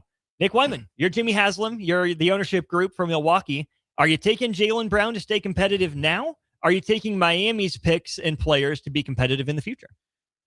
Double-edged sword. And Milwaukee is an interesting team because they have some guys who are still there. Jaylen Brown, you get him in. There was a time where Jason Tatum was on the shelf and people were like, wow, look at Jaylen Brown, what he's able to bring to the table. However, you look at what the Heat have. You want those draft picks. GMs and owners love draft picks in the NBA because you can use them to your advantage going forward. And the Heat, that package, whether that be the package or not, Heat are giving up a lot. Tyler Hero, Khalil Ware, guy who has really blossomed since making the jump from Indiana to the NBA. Kind of not really the same player you saw in Indiana. You saw flashes at Indiana, but what he's been able to do in Miami, hold it down there alongside Bam Adebayo. Jaime Jaquez, another guy who blossomed right off the bat of the NBA. Obviously, a longtime college basketball player at UCLA. You get a lot of pieces there. You get a lot of draft. I think the draft capital is kind of the big outlier in this one because, yes, you get a Jaylen Brown player, an all-star perennial player. However, it all depends on the draft picks. I think with Milwaukee, you're a team who can stockpile those guys, whether that Khalil Ware, Tyler Hero, and et cetera. But then you add the draft picks. If you get a couple of first-round picks, potentially you can deal those too. Very curious when this trade officially goes because I feel like we were talking about it. If it officially goes. We talked about it. The trade it hasn't yet. Yes, the trade deadline. I remember the trade deadline of this 2025-2026 campaign. Giannis was a hot name. Is he going to be traded? Is he not going to be traded? Ends up not being traded. Sits out the rest of the year. They shut him down. Milwaukee obviously playing their cards as, this was it. Ends up, here we are in June where he's kind of the domino right now before the draft takes center stage tomorrow night. And obviously some of those draft picks could be in play potentially as well. So you'd expect something in the fall here soon. If I'm Miami, I think I like the Miami deal better just because of the you get multiple players who have, potential younger players as well. Jaylen Brown's still a young player, an all-star player in a sense, but I think draft capital is the big thing. But I'm curious because Miami's a team where they've stayed Pat Riley. That's kind of what they've been doing. Right. They've been staying pat with their team. These, the young core of Tyler Hero and all those guys have kind of been thrown around for a trade talk for quite some time, whether that be Giannis, whether that be Damian Lillard and everything in between. But I don't know. Is Boston really going to kind of blow it up after one season of potentially, do they want to keep Jaylen Brown and Jason Tatum together, or are they going to throw all their eggs in the basket for Giannis, who, has been injured and recently has an NBA title under his belt in Milwaukee? I don't know. And Boston has, young guys too. Baylor Shireman, one of the guys you fell into. Gross. Hugo Gonzalez. You mentioned Hugo Gonzalez, Peyton Pritchard. They have guys who are able to step into a role as well. So I'm curious which team, what the draft capital is for sure, but not really too sure what the trade is going to be. Let me ask you this though: if you're Boston, would you rather have Giannis now, or would you rather have had Anthony Davis in 2019? Anthony Davis was different during that time. All-star player, obviously wasn't banged up from time to time, and the trade did give you a championship with Los Angeles at the end of the day, whether that be bubble or not, whatever you want to call it. I think Boston, they're always a team that's kind of been in that realm of getting those superstar players. Offseason, they got Gordon Hayward when he was still at the prime of his career. Anthony Davis, they were in the talk for that, ends up going to the Lakers after being traded there. Boston wants to go all in. They see an opportunity, especially, and you have a player like Giannis who still has years of basketball under his belt going forward.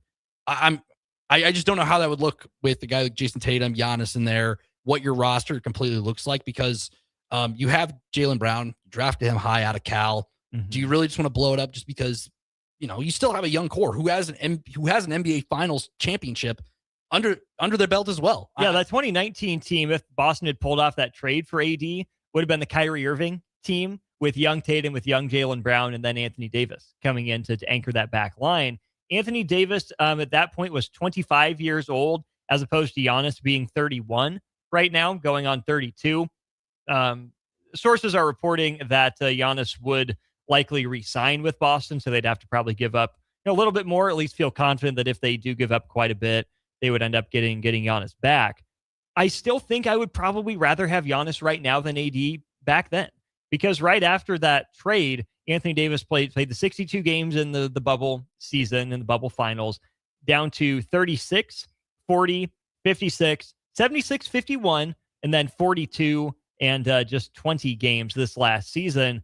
Anthony Davis has not necessarily aged well. I think Giannis Antetokounmpo probably could have pushed through it and played, except Milwaukee was obviously being uber careful with not just their best trade chip, but really their only trade chip at this point. So if I'm Boston, I'm probably more willing to go in on this Giannis Antetokounmpo trade. And, you want to, pay fair value and make sure you get good value in return. But the reason, too, that I think I would rather go with the Boston package is because I think Jaylen Brown is more flippable. I don't think Jaylen Brown is enough for Milwaukee to want to do this trade. I also don't think this is going to be some convoluted, 3, 4, 5 team type of trade. But I've seen some interesting thoughts here from people that I'm really buying into. One of them says, if Jaylen Brown is truly on the table, I see that as the best package Milwaukee can get. Might not get a lottery pick, but they won't get a better return than Brown. Matt Moore, who writes for Action Network, quote tweets that and says, it got pointed out to me and it's crystal clear. It's exactly like the Dame deal where Portland traded for Drew Holiday and then flipped him to Boston. It's a multi-team deal, but done in parts. You agree on the Boston side and then you reshop Brown to Portland, Atlanta, etc. The other idea along those lines is, let's say Milwaukee does trade for Jaylen Brown. Giannis goes to Boston. Evan Cohen says, call San Antonio, get some picks for De'Aaron Fox. The salary dump should get you a couple. And then on top of that, the trade for Jaylen Brown should get you a couple. And that you could maybe, get 5 to 6 first-round picks over the course of the next few years. A Bucks team that has their 1 first-round pick right now, looking like Nate Ament is potentially a target for them if he slips that far. It's a Bucks front office that has not necessarily been all that great at drafting. Been a very oddly run organization for the last handful of years. Giannis didn't really want to leave, but then he kind of did. Seems like they missed the mark, but maybe the waiting has driven up the price ahead of the NBA draft. But now it seems like there's some self-imposed deadlines. Milwaukee wants this done so they can figure out how much draft capital they have. Jaylen Brown has made some comments recently the last couple months to make it seem like he's more ready than ever to move on from the Twin Jays pairing up there. And so I think Milwaukee can get more of a package from Miami in terms of players and picks. But I think there might be more good to be done in terms of the compounding effects if there's a creative enough front office if they go with the Jaylen Brown deal. We do have a post from Giannis Antetokounmpo on Instagram officially. What we got?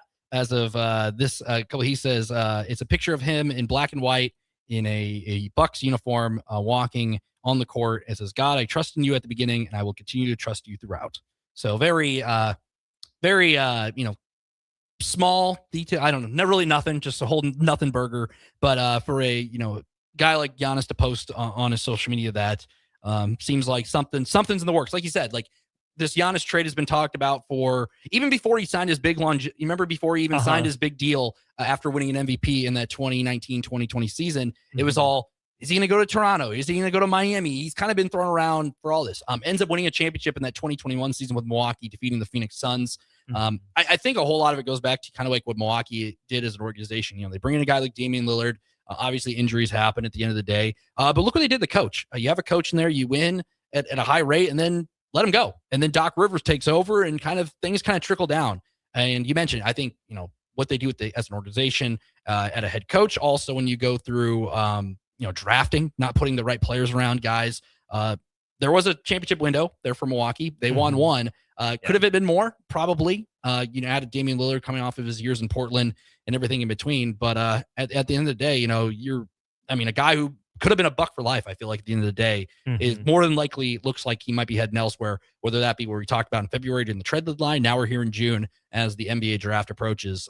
Depending on, seems like a 2-team race, like you said, a 2-team deal.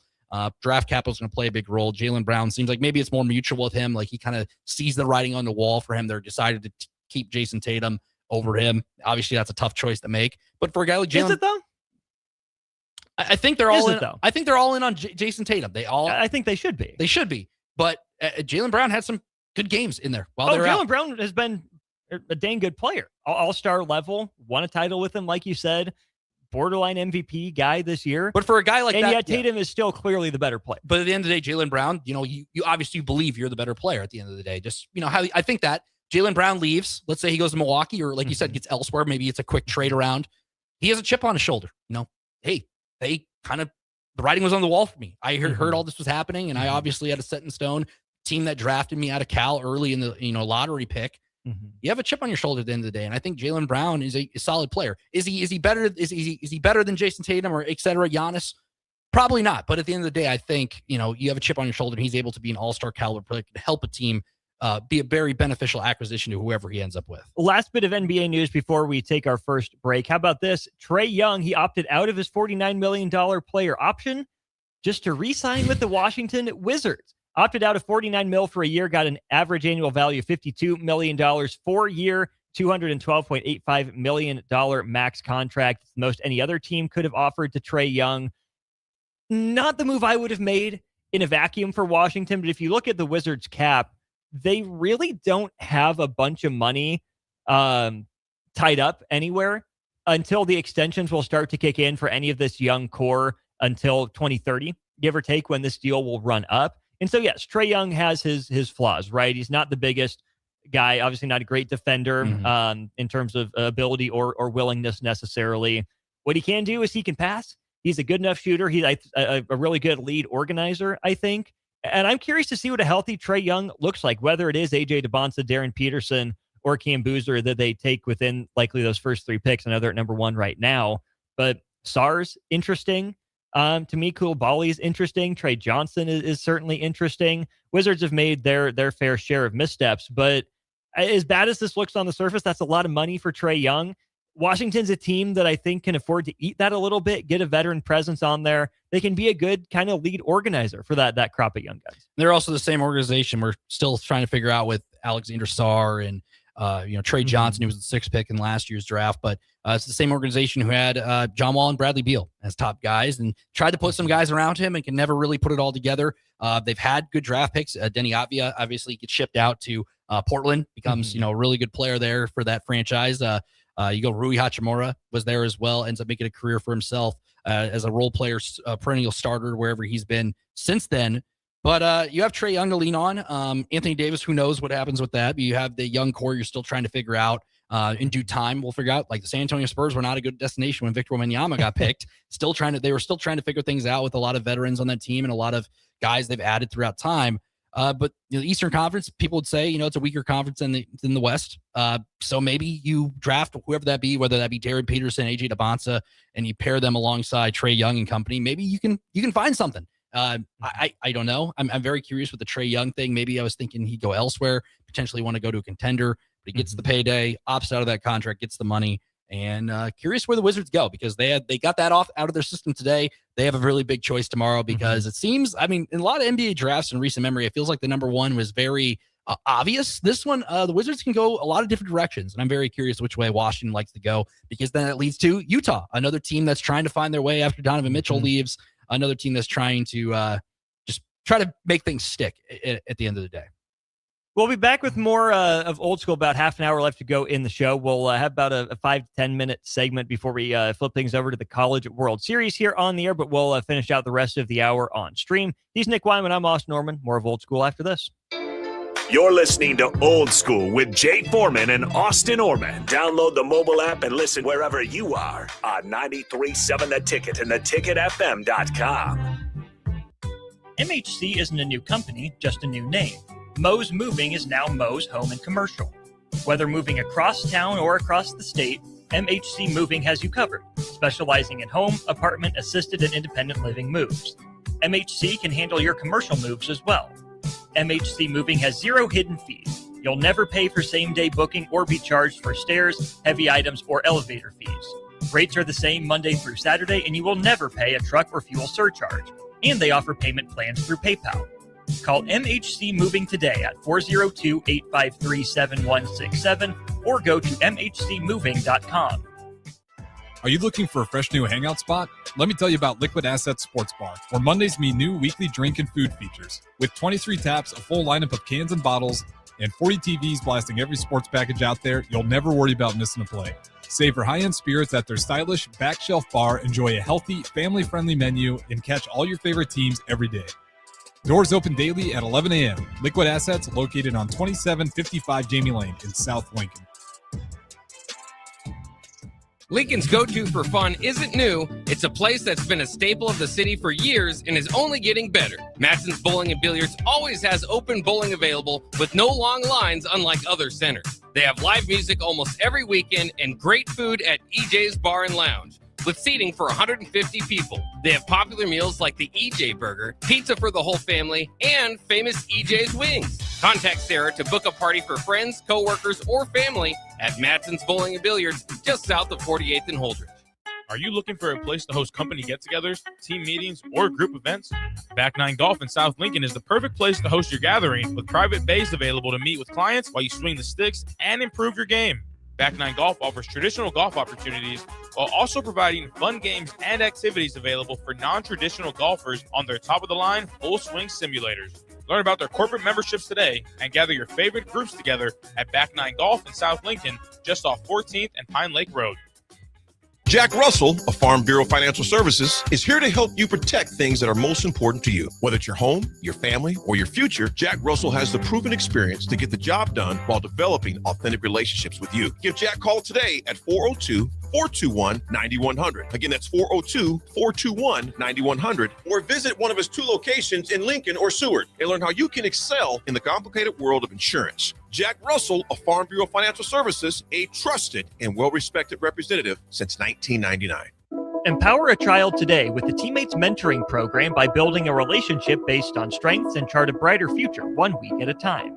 Find out how you can be a mentor by visiting LincolnTeammates.org. Become what you needed as a kid by joining the Teammates Mentoring Program today. Hi, everyone. Kendall Warnock, owner of A1 Automotive. I want to personally thank you, our customers, for trusting us with your vehicle repair needs. Your support allows us to do what we love, serving people through quality automotive repair. If you're looking for a repair shop that values relationships as much as repairs, we'd love the opportunity to earn your trust. We have 2 locations here in Lincoln, 1117 L Street, 5110 State Hill Drive, and our newest location in Seward, Nebraska, 408 Main Street. Come see us, visit us online at a1autolincoln.com. Are you looking for an exciting new way to put your skills to work? Explore new career options in the fintech industry at Currency, a Sandhills global company. We offer full-time positions in financial sales, compliance, operations, and other fields. We also offer a 4.5-day work week, an attractive benefits package, and opportunities for advancement. Put your motivation to work and grow with us at Currency. Visit gocurrency.com/careers to learn more. Back to Old School with Foreman and Orman on 93.7 The Ticket.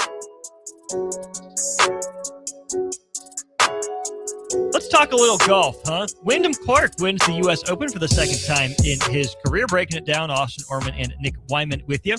We will be off air for this segment here in about 10 minutes or so, but we'll keep going on stream with Game 3 of the College World Series coming up on these airwaves. Excited for that. And who wants to just reign over Charles Schwab Field and maybe Tal Anderson Field as the backup for the next 7 days until people give up and just say, nope, we don't want to play this anymore. That's fine by me. Don't really want to see either team go on to win the College World Series finals. But you know what? We'll see. Carolina and Oklahoma tonight seems like the weather will cooperate. And so, all right, I guess let's crown a champion. But again, Wyndham Clark ends up winning the U.S. Open for the second time in his career. Won it back in Los Angeles in 2023.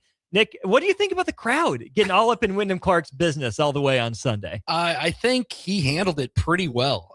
He's battling not only, a fierce competitive field of golfers across the board. He obviously got off to a hot start on Thursday, held that lead throughout.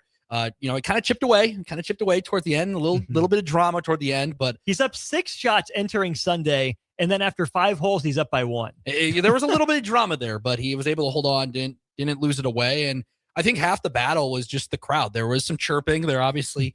You don't really see that in a whole lot of golf either, too, which, they like to get involved. I saw some Rory McIlroy clips on social media as well. I think he handled it pretty well. He just kind of toned it out, did his own thing, just went on, golfed 18 holes on Sunday and got through it and ended up winning his second U.S. Open there as well. But I don't know. The crowd, it's a gentleman's sport. It's kind of like tennis. There is some chatter and everything, but I think it's kind of disrespectful to the game, the crowd, the way they kind of try to be rowdy. I get it. Like, it's a different vibe depending on where you have the tournaments. Obviously the Masters, you don't see a whole lot of that. There's some, after a guy tees off, there's some guy who's going to yell something, whether that's mashed potatoes or whatever. That's always said. But at the end of the day, I think it's a sport where you kind of respect the game in itself, kind of what the guy's doing. They're obviously locked in. They have their caddy alongside them. It's rowdy, I guess, but I think there's a line. There's a fine line you can cross as a chirping, athletes, especially in a game of golf, which is a gentleman's sport at the end of the day. So I think he handled it with class. We got through it. He ends up winning it. So, I don't think he'd won it any other way. He ends up winning the whole thing. So I don't think a lot of people are going to talk about the crowd. I think a lot of people are going to talk about the performance he was able to have.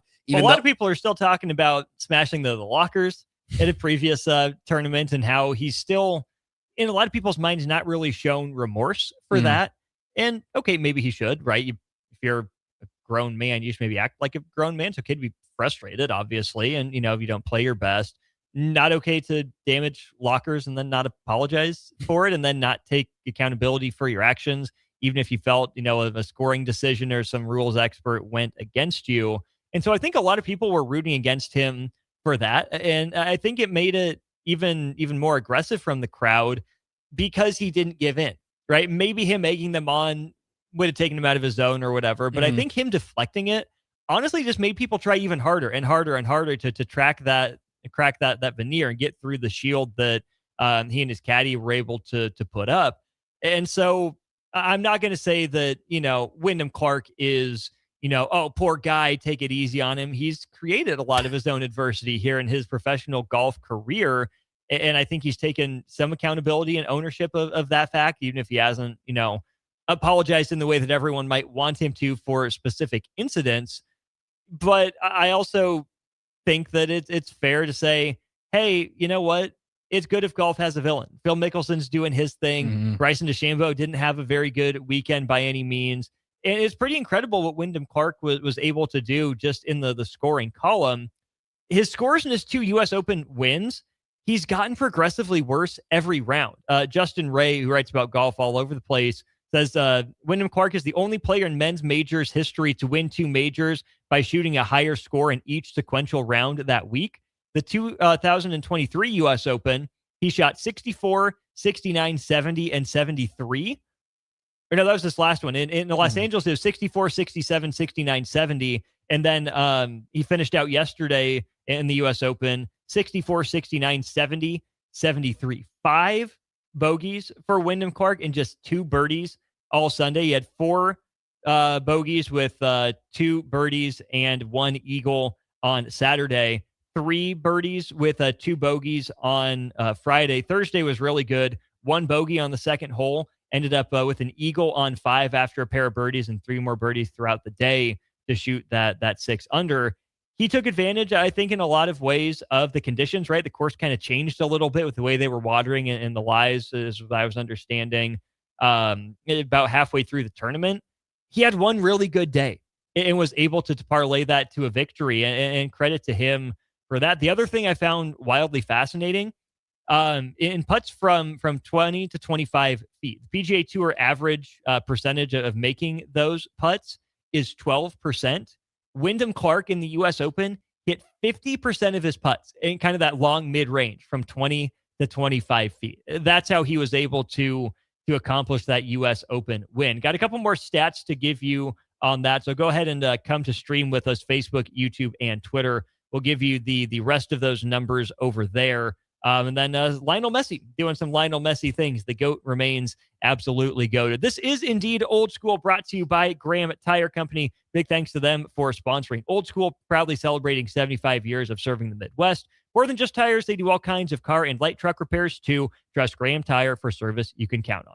He's Nick Wyman. I'm Austin Norman. Find us on stream for the rest of Old School. Watch Old School live on Facebook, YouTube, or Twitch. Old School with Foreman and Orman on 93.7 The Ticket and theticketfm.com. Bonsall Pool and Spa is turning 75, and you're getting the presents. Right now, we're counting down to our Big Diamond Anniversary Bash on July 11th with massive weekly doorbuster sales. Stop in every Monday for 75% off your favorite premium BioGuard water care products. Plus, every $75 you spend starting today enters you to win a $7,500 premium in-home sauna. Get your pool ready for summer and start winning today at Bonsall Pool and Spa, 33rd and Nebraska Parkway in Lincoln. Bonsall Pool and Spa, every day made better. Things that impair you come in many different shapes and sizes. Some are the shape of beer and liquor bottles. Others look like cigarettes but aren't cigarettes at all. These are the things we know impair us, the things our parents warned us about. What we're not always aware of is our new prescription or the over-the-counter medicine we picked up just for allergies or a bad cold. See, it doesn't just matter how much of a substance you take. If you are impaired, driving is deceptively dangerous. Don't drive impaired. Paid for by the NDOT Highway Safety Office. Concrete Industries has immediate openings for production laborers, operators, and drivers. Earn great pay starting at $21.50 per hour, plus health benefits, 401k, paid time off, and more. Right now, production laborers can earn a $1,500 hiring bonus, and drivers are eligible for a $2,500 hiring bonus. No experience? No problem. Concrete Industries offers on-the-job training and opportunities to grow your career. Start your future today. Visit concreteindustries.com. At DWE Generations, having a plan matters, especially when it comes to protecting what's most important. They work with individuals, families, and business owners to help make smart financial decisions that support life today and set the foundation for generations. David Darlington, Russell Walton, and Cody Eiler bring decades of experience, and their dedicated team provides follow-through, answering questions, explaining next steps, and staying connected as life evolves.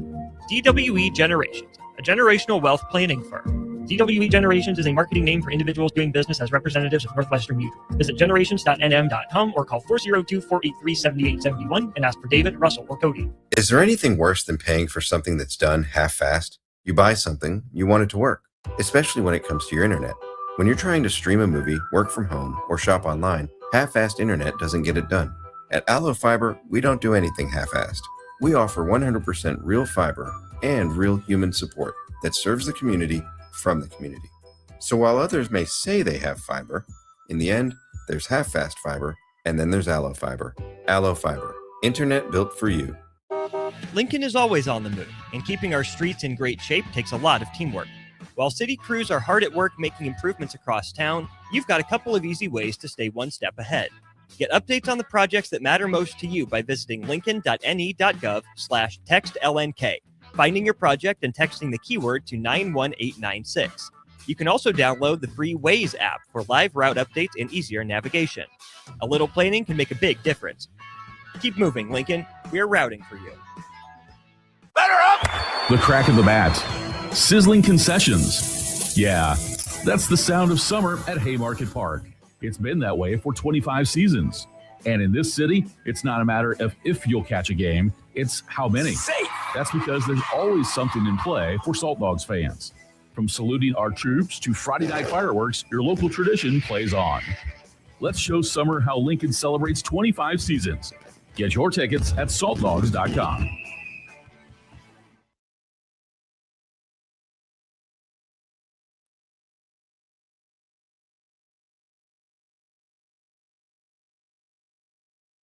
Foreman and Orman on 93.7 The Ticket.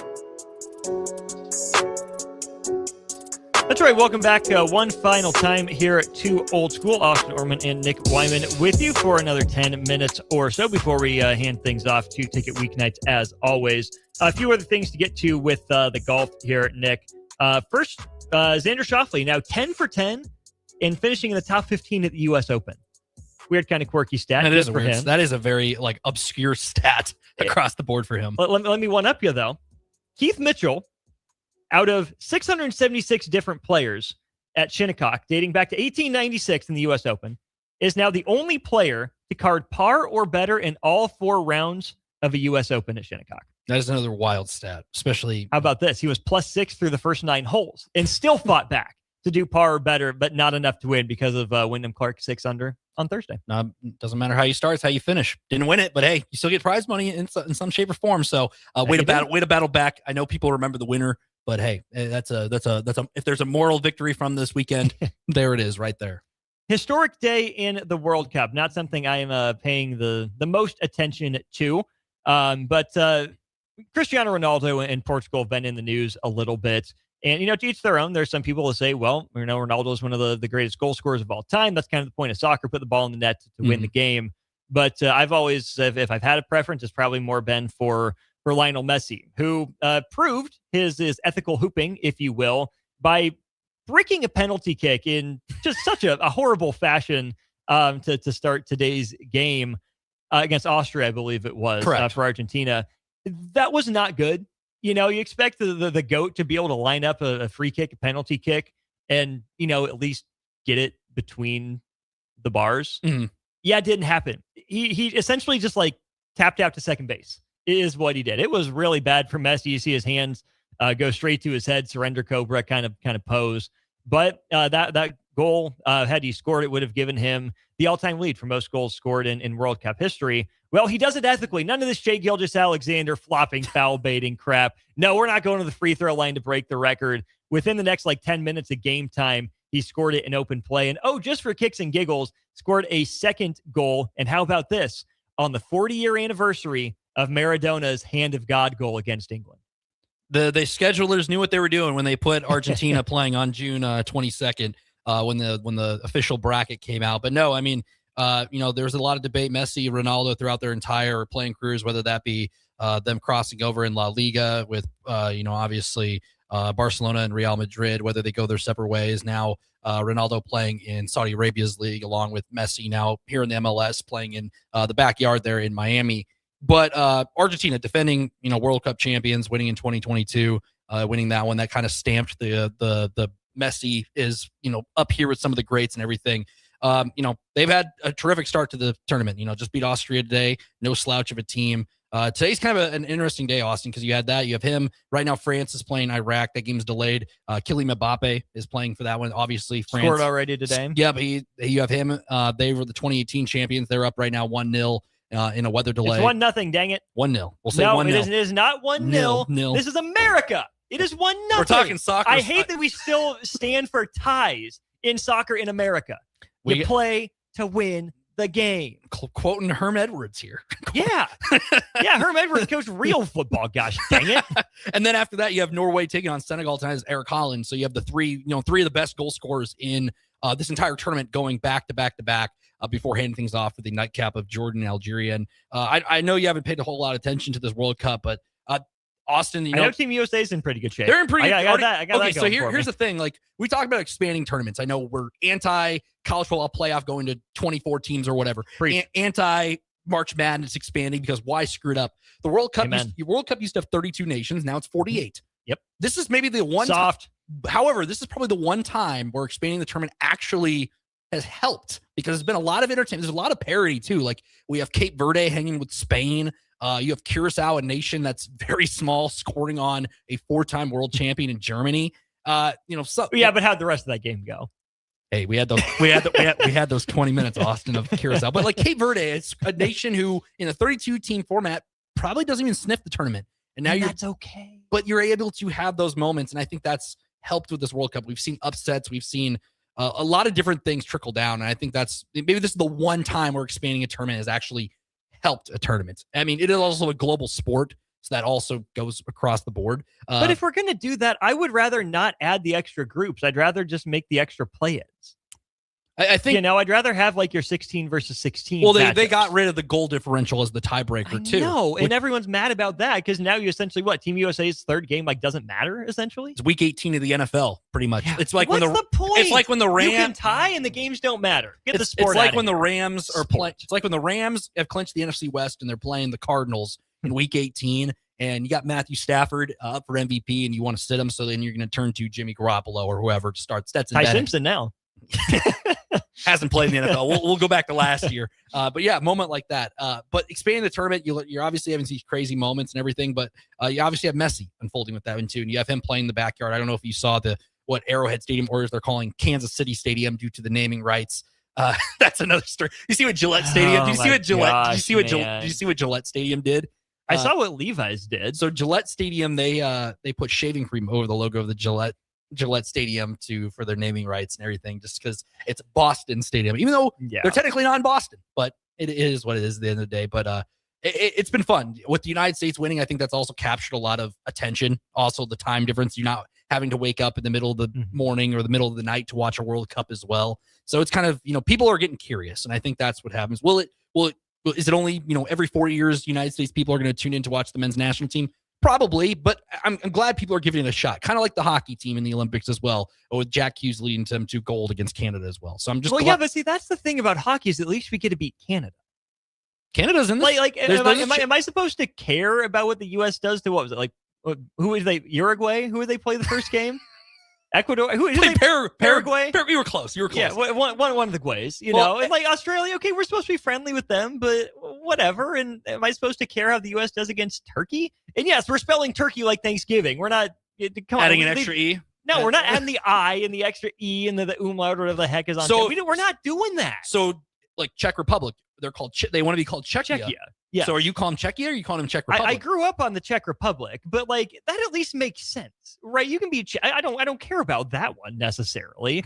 But again, why am I being forced to spell things in a way that makes no sense to anyone? I still call them you came to America, right? All these other people can have fun touring the United States. Sorry, we don't spell your name the exact same way, but guess what? You don't call the USA the USA. You have your own spelling for that one too. Speaking of that, have you liked seeing all the social media interaction with the fans? Going into American culture, exploring, unlocking different states, Buc-ee's and ranch and rural areas. The Freddie, he's going up to Canada now, so he's going to get to experience Canadian now. So he's getting the full thing. And I mean, he also got DM'd by Ella Langley, who is now coming to Lincoln the day before Nebraska plays Washington. That's crazy. Not sure if anyone saw that. I saw that. That's kind of wild that they're getting kind of the experience what the obviously have different takes on what American culture is, and they're getting exposed. I saw one. There was like a Japanese fan. They're like, they went to like a Mexican restaurant. And they're like, we ordered our food and they brought these free chips and salsa for us. What is this? Like, we didn't even ask for this. In my culture, you give something, there's an expectation you get something back. But here in America, have your chips. It's crazy that the free refills guy also cracked me up at the Coke at the restaurant. That's what I mean. Like stuff like that's fun. And I'm glad the World Cup and social media has been great with it. I think due to having it, at recent, like in the Qatar one, Austin. I don't know if you remember in 2022 was weird because it was in December. It was during the college football season. Mm-hmm. So on that Friday, that Black Friday, when people were dying of heat stroke building the stadium. That's a problem. And that way that tournament went down, Austin, Black Friday, if you're here in Lincoln, Nebraska, you could have watched England play the United States in a group stage match the same day as Iowa, Nebraska football. What a concept. Well, I think weren't both those games on Fox? Didn't you go from Iowa, Nebraska right to the soccer game? Yes, I believe so. So that's like what a weird concept. That was a thing. That I remember just waking up and it's like, oh, you got soccer on before college football even kicks off. Or like the NFL, they were overlapping. It's just such a weird dynamic. And obviously now you have it in the backyard here down in Kansas City, across the entire United States, including Canada and Mexico as well. It's interesting. Can I go back to that naming thing for a while? Go for it. I can understand covering up like the big name of the stadium, whatever. Hey, you're a big money company. You're not paying to be a World Cup sponsor. We're just going to drape a banner over here. I don't love that. I think that's really soft, but okay, team, no free shout outs, whatever. That's fine. Mm-hmm. If you were taking electrical tape and putting it on every ketchup bottle and every mustard bottle, every condiment and all that, I didn't even like the NCAA's rule where, everything has to be in an NCAA branded cup. You can't bring the can onto press row. Mm-hmm. Are you kidding me? Why are we making more trash? Why are we taking extra steps? I'm just going to drink it. It's just going to be sitting there by my laptop. You want to drape a banner over the name of a stadium? Okay, that's soft. That's lame. But you're going to go through the entire press box. So these people that aren't even on camera. Never are. Can't see that it's Heinz ketchup or Duke's mayo or whatever the heck. Are you kidding me? That's too extra. That is doing the most. So I am opposed. So just like March Madness, just like March Madness, Austin, it's the NCAA's world and we're just living in it. Just like we are here in FIFA's world and we're just living in it. They're a global company. But this is America. Do we need to live in FIFA's world? American supremacy. FIFA, the United States. I guess FIFA has that kind of pull, and it is interesting. Depends on what your go-to ketchup is. FIFA mayo. Tried to claim that the World Cup would put Los Angeles on the map. It's FIFA's world, and we're just living in it. It is not FIFA's world. We do not need to fall for that international propaganda. I refuse to do it. It's FIFA's world at the end of the day. Sorry, it's FIFA's World Cup. It's not FIFA's world. Go. If we ever have another, I'm going to go tape over the ketchup bottles and everything in the back here. So, and I'll say FIFA controlled it. Cool. Guess what? I don't actually use ketchup. Ketchup sucks anyways. It's Wow, just a that principle might be thing. that may be the worst thing you've said in this entire 3-hour show. That's actually a pretty high bar, so let's not go there quite yet. All right, that'll do it for Old School on that note. Thanks to Harrison. Thanks to Nick for filling in. We'll be back with the hour show tomorrow. Talk to you then.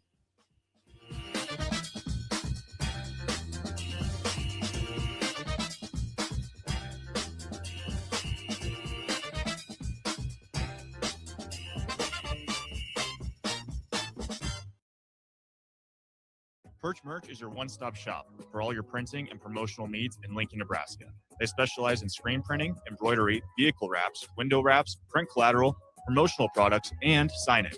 At Perch Merch, they're committed to delivering high-quality products and exceptional customer service. Their experienced team of designers and printing professionals will work with you every step of the way to ensure that your vision is realized. Call for a quote today at 402-217-5212 or go to perchmerch.com. Bagels & Joe is the best place to start off your mornings, and you can order your breakfast ahead of time on their app. You can't go wrong with one of their great bagel sandwiches or breakfast burritos. Stop by any of their 4 locations in Lincoln and their location in Seward. Bagels & Joe. For a 5-day return or exchange policy, so you can make sure the vehicle you choose is the best vehicle for you. No pressure. Right now, lease a 2026 Ford F-150 for $198 per month for 36 months. Experience better at Anderson Ford. Stock number 1008623, $198 per month lease for 36 months with approved credit, 7,500 miles per year, 14,000 to signing. No security deposit required. Tax, title, and license fees extra. Residency restrictions apply. Program subject to change. Must take new retail delivery from Anderson Auto Group by 7/6/26. 93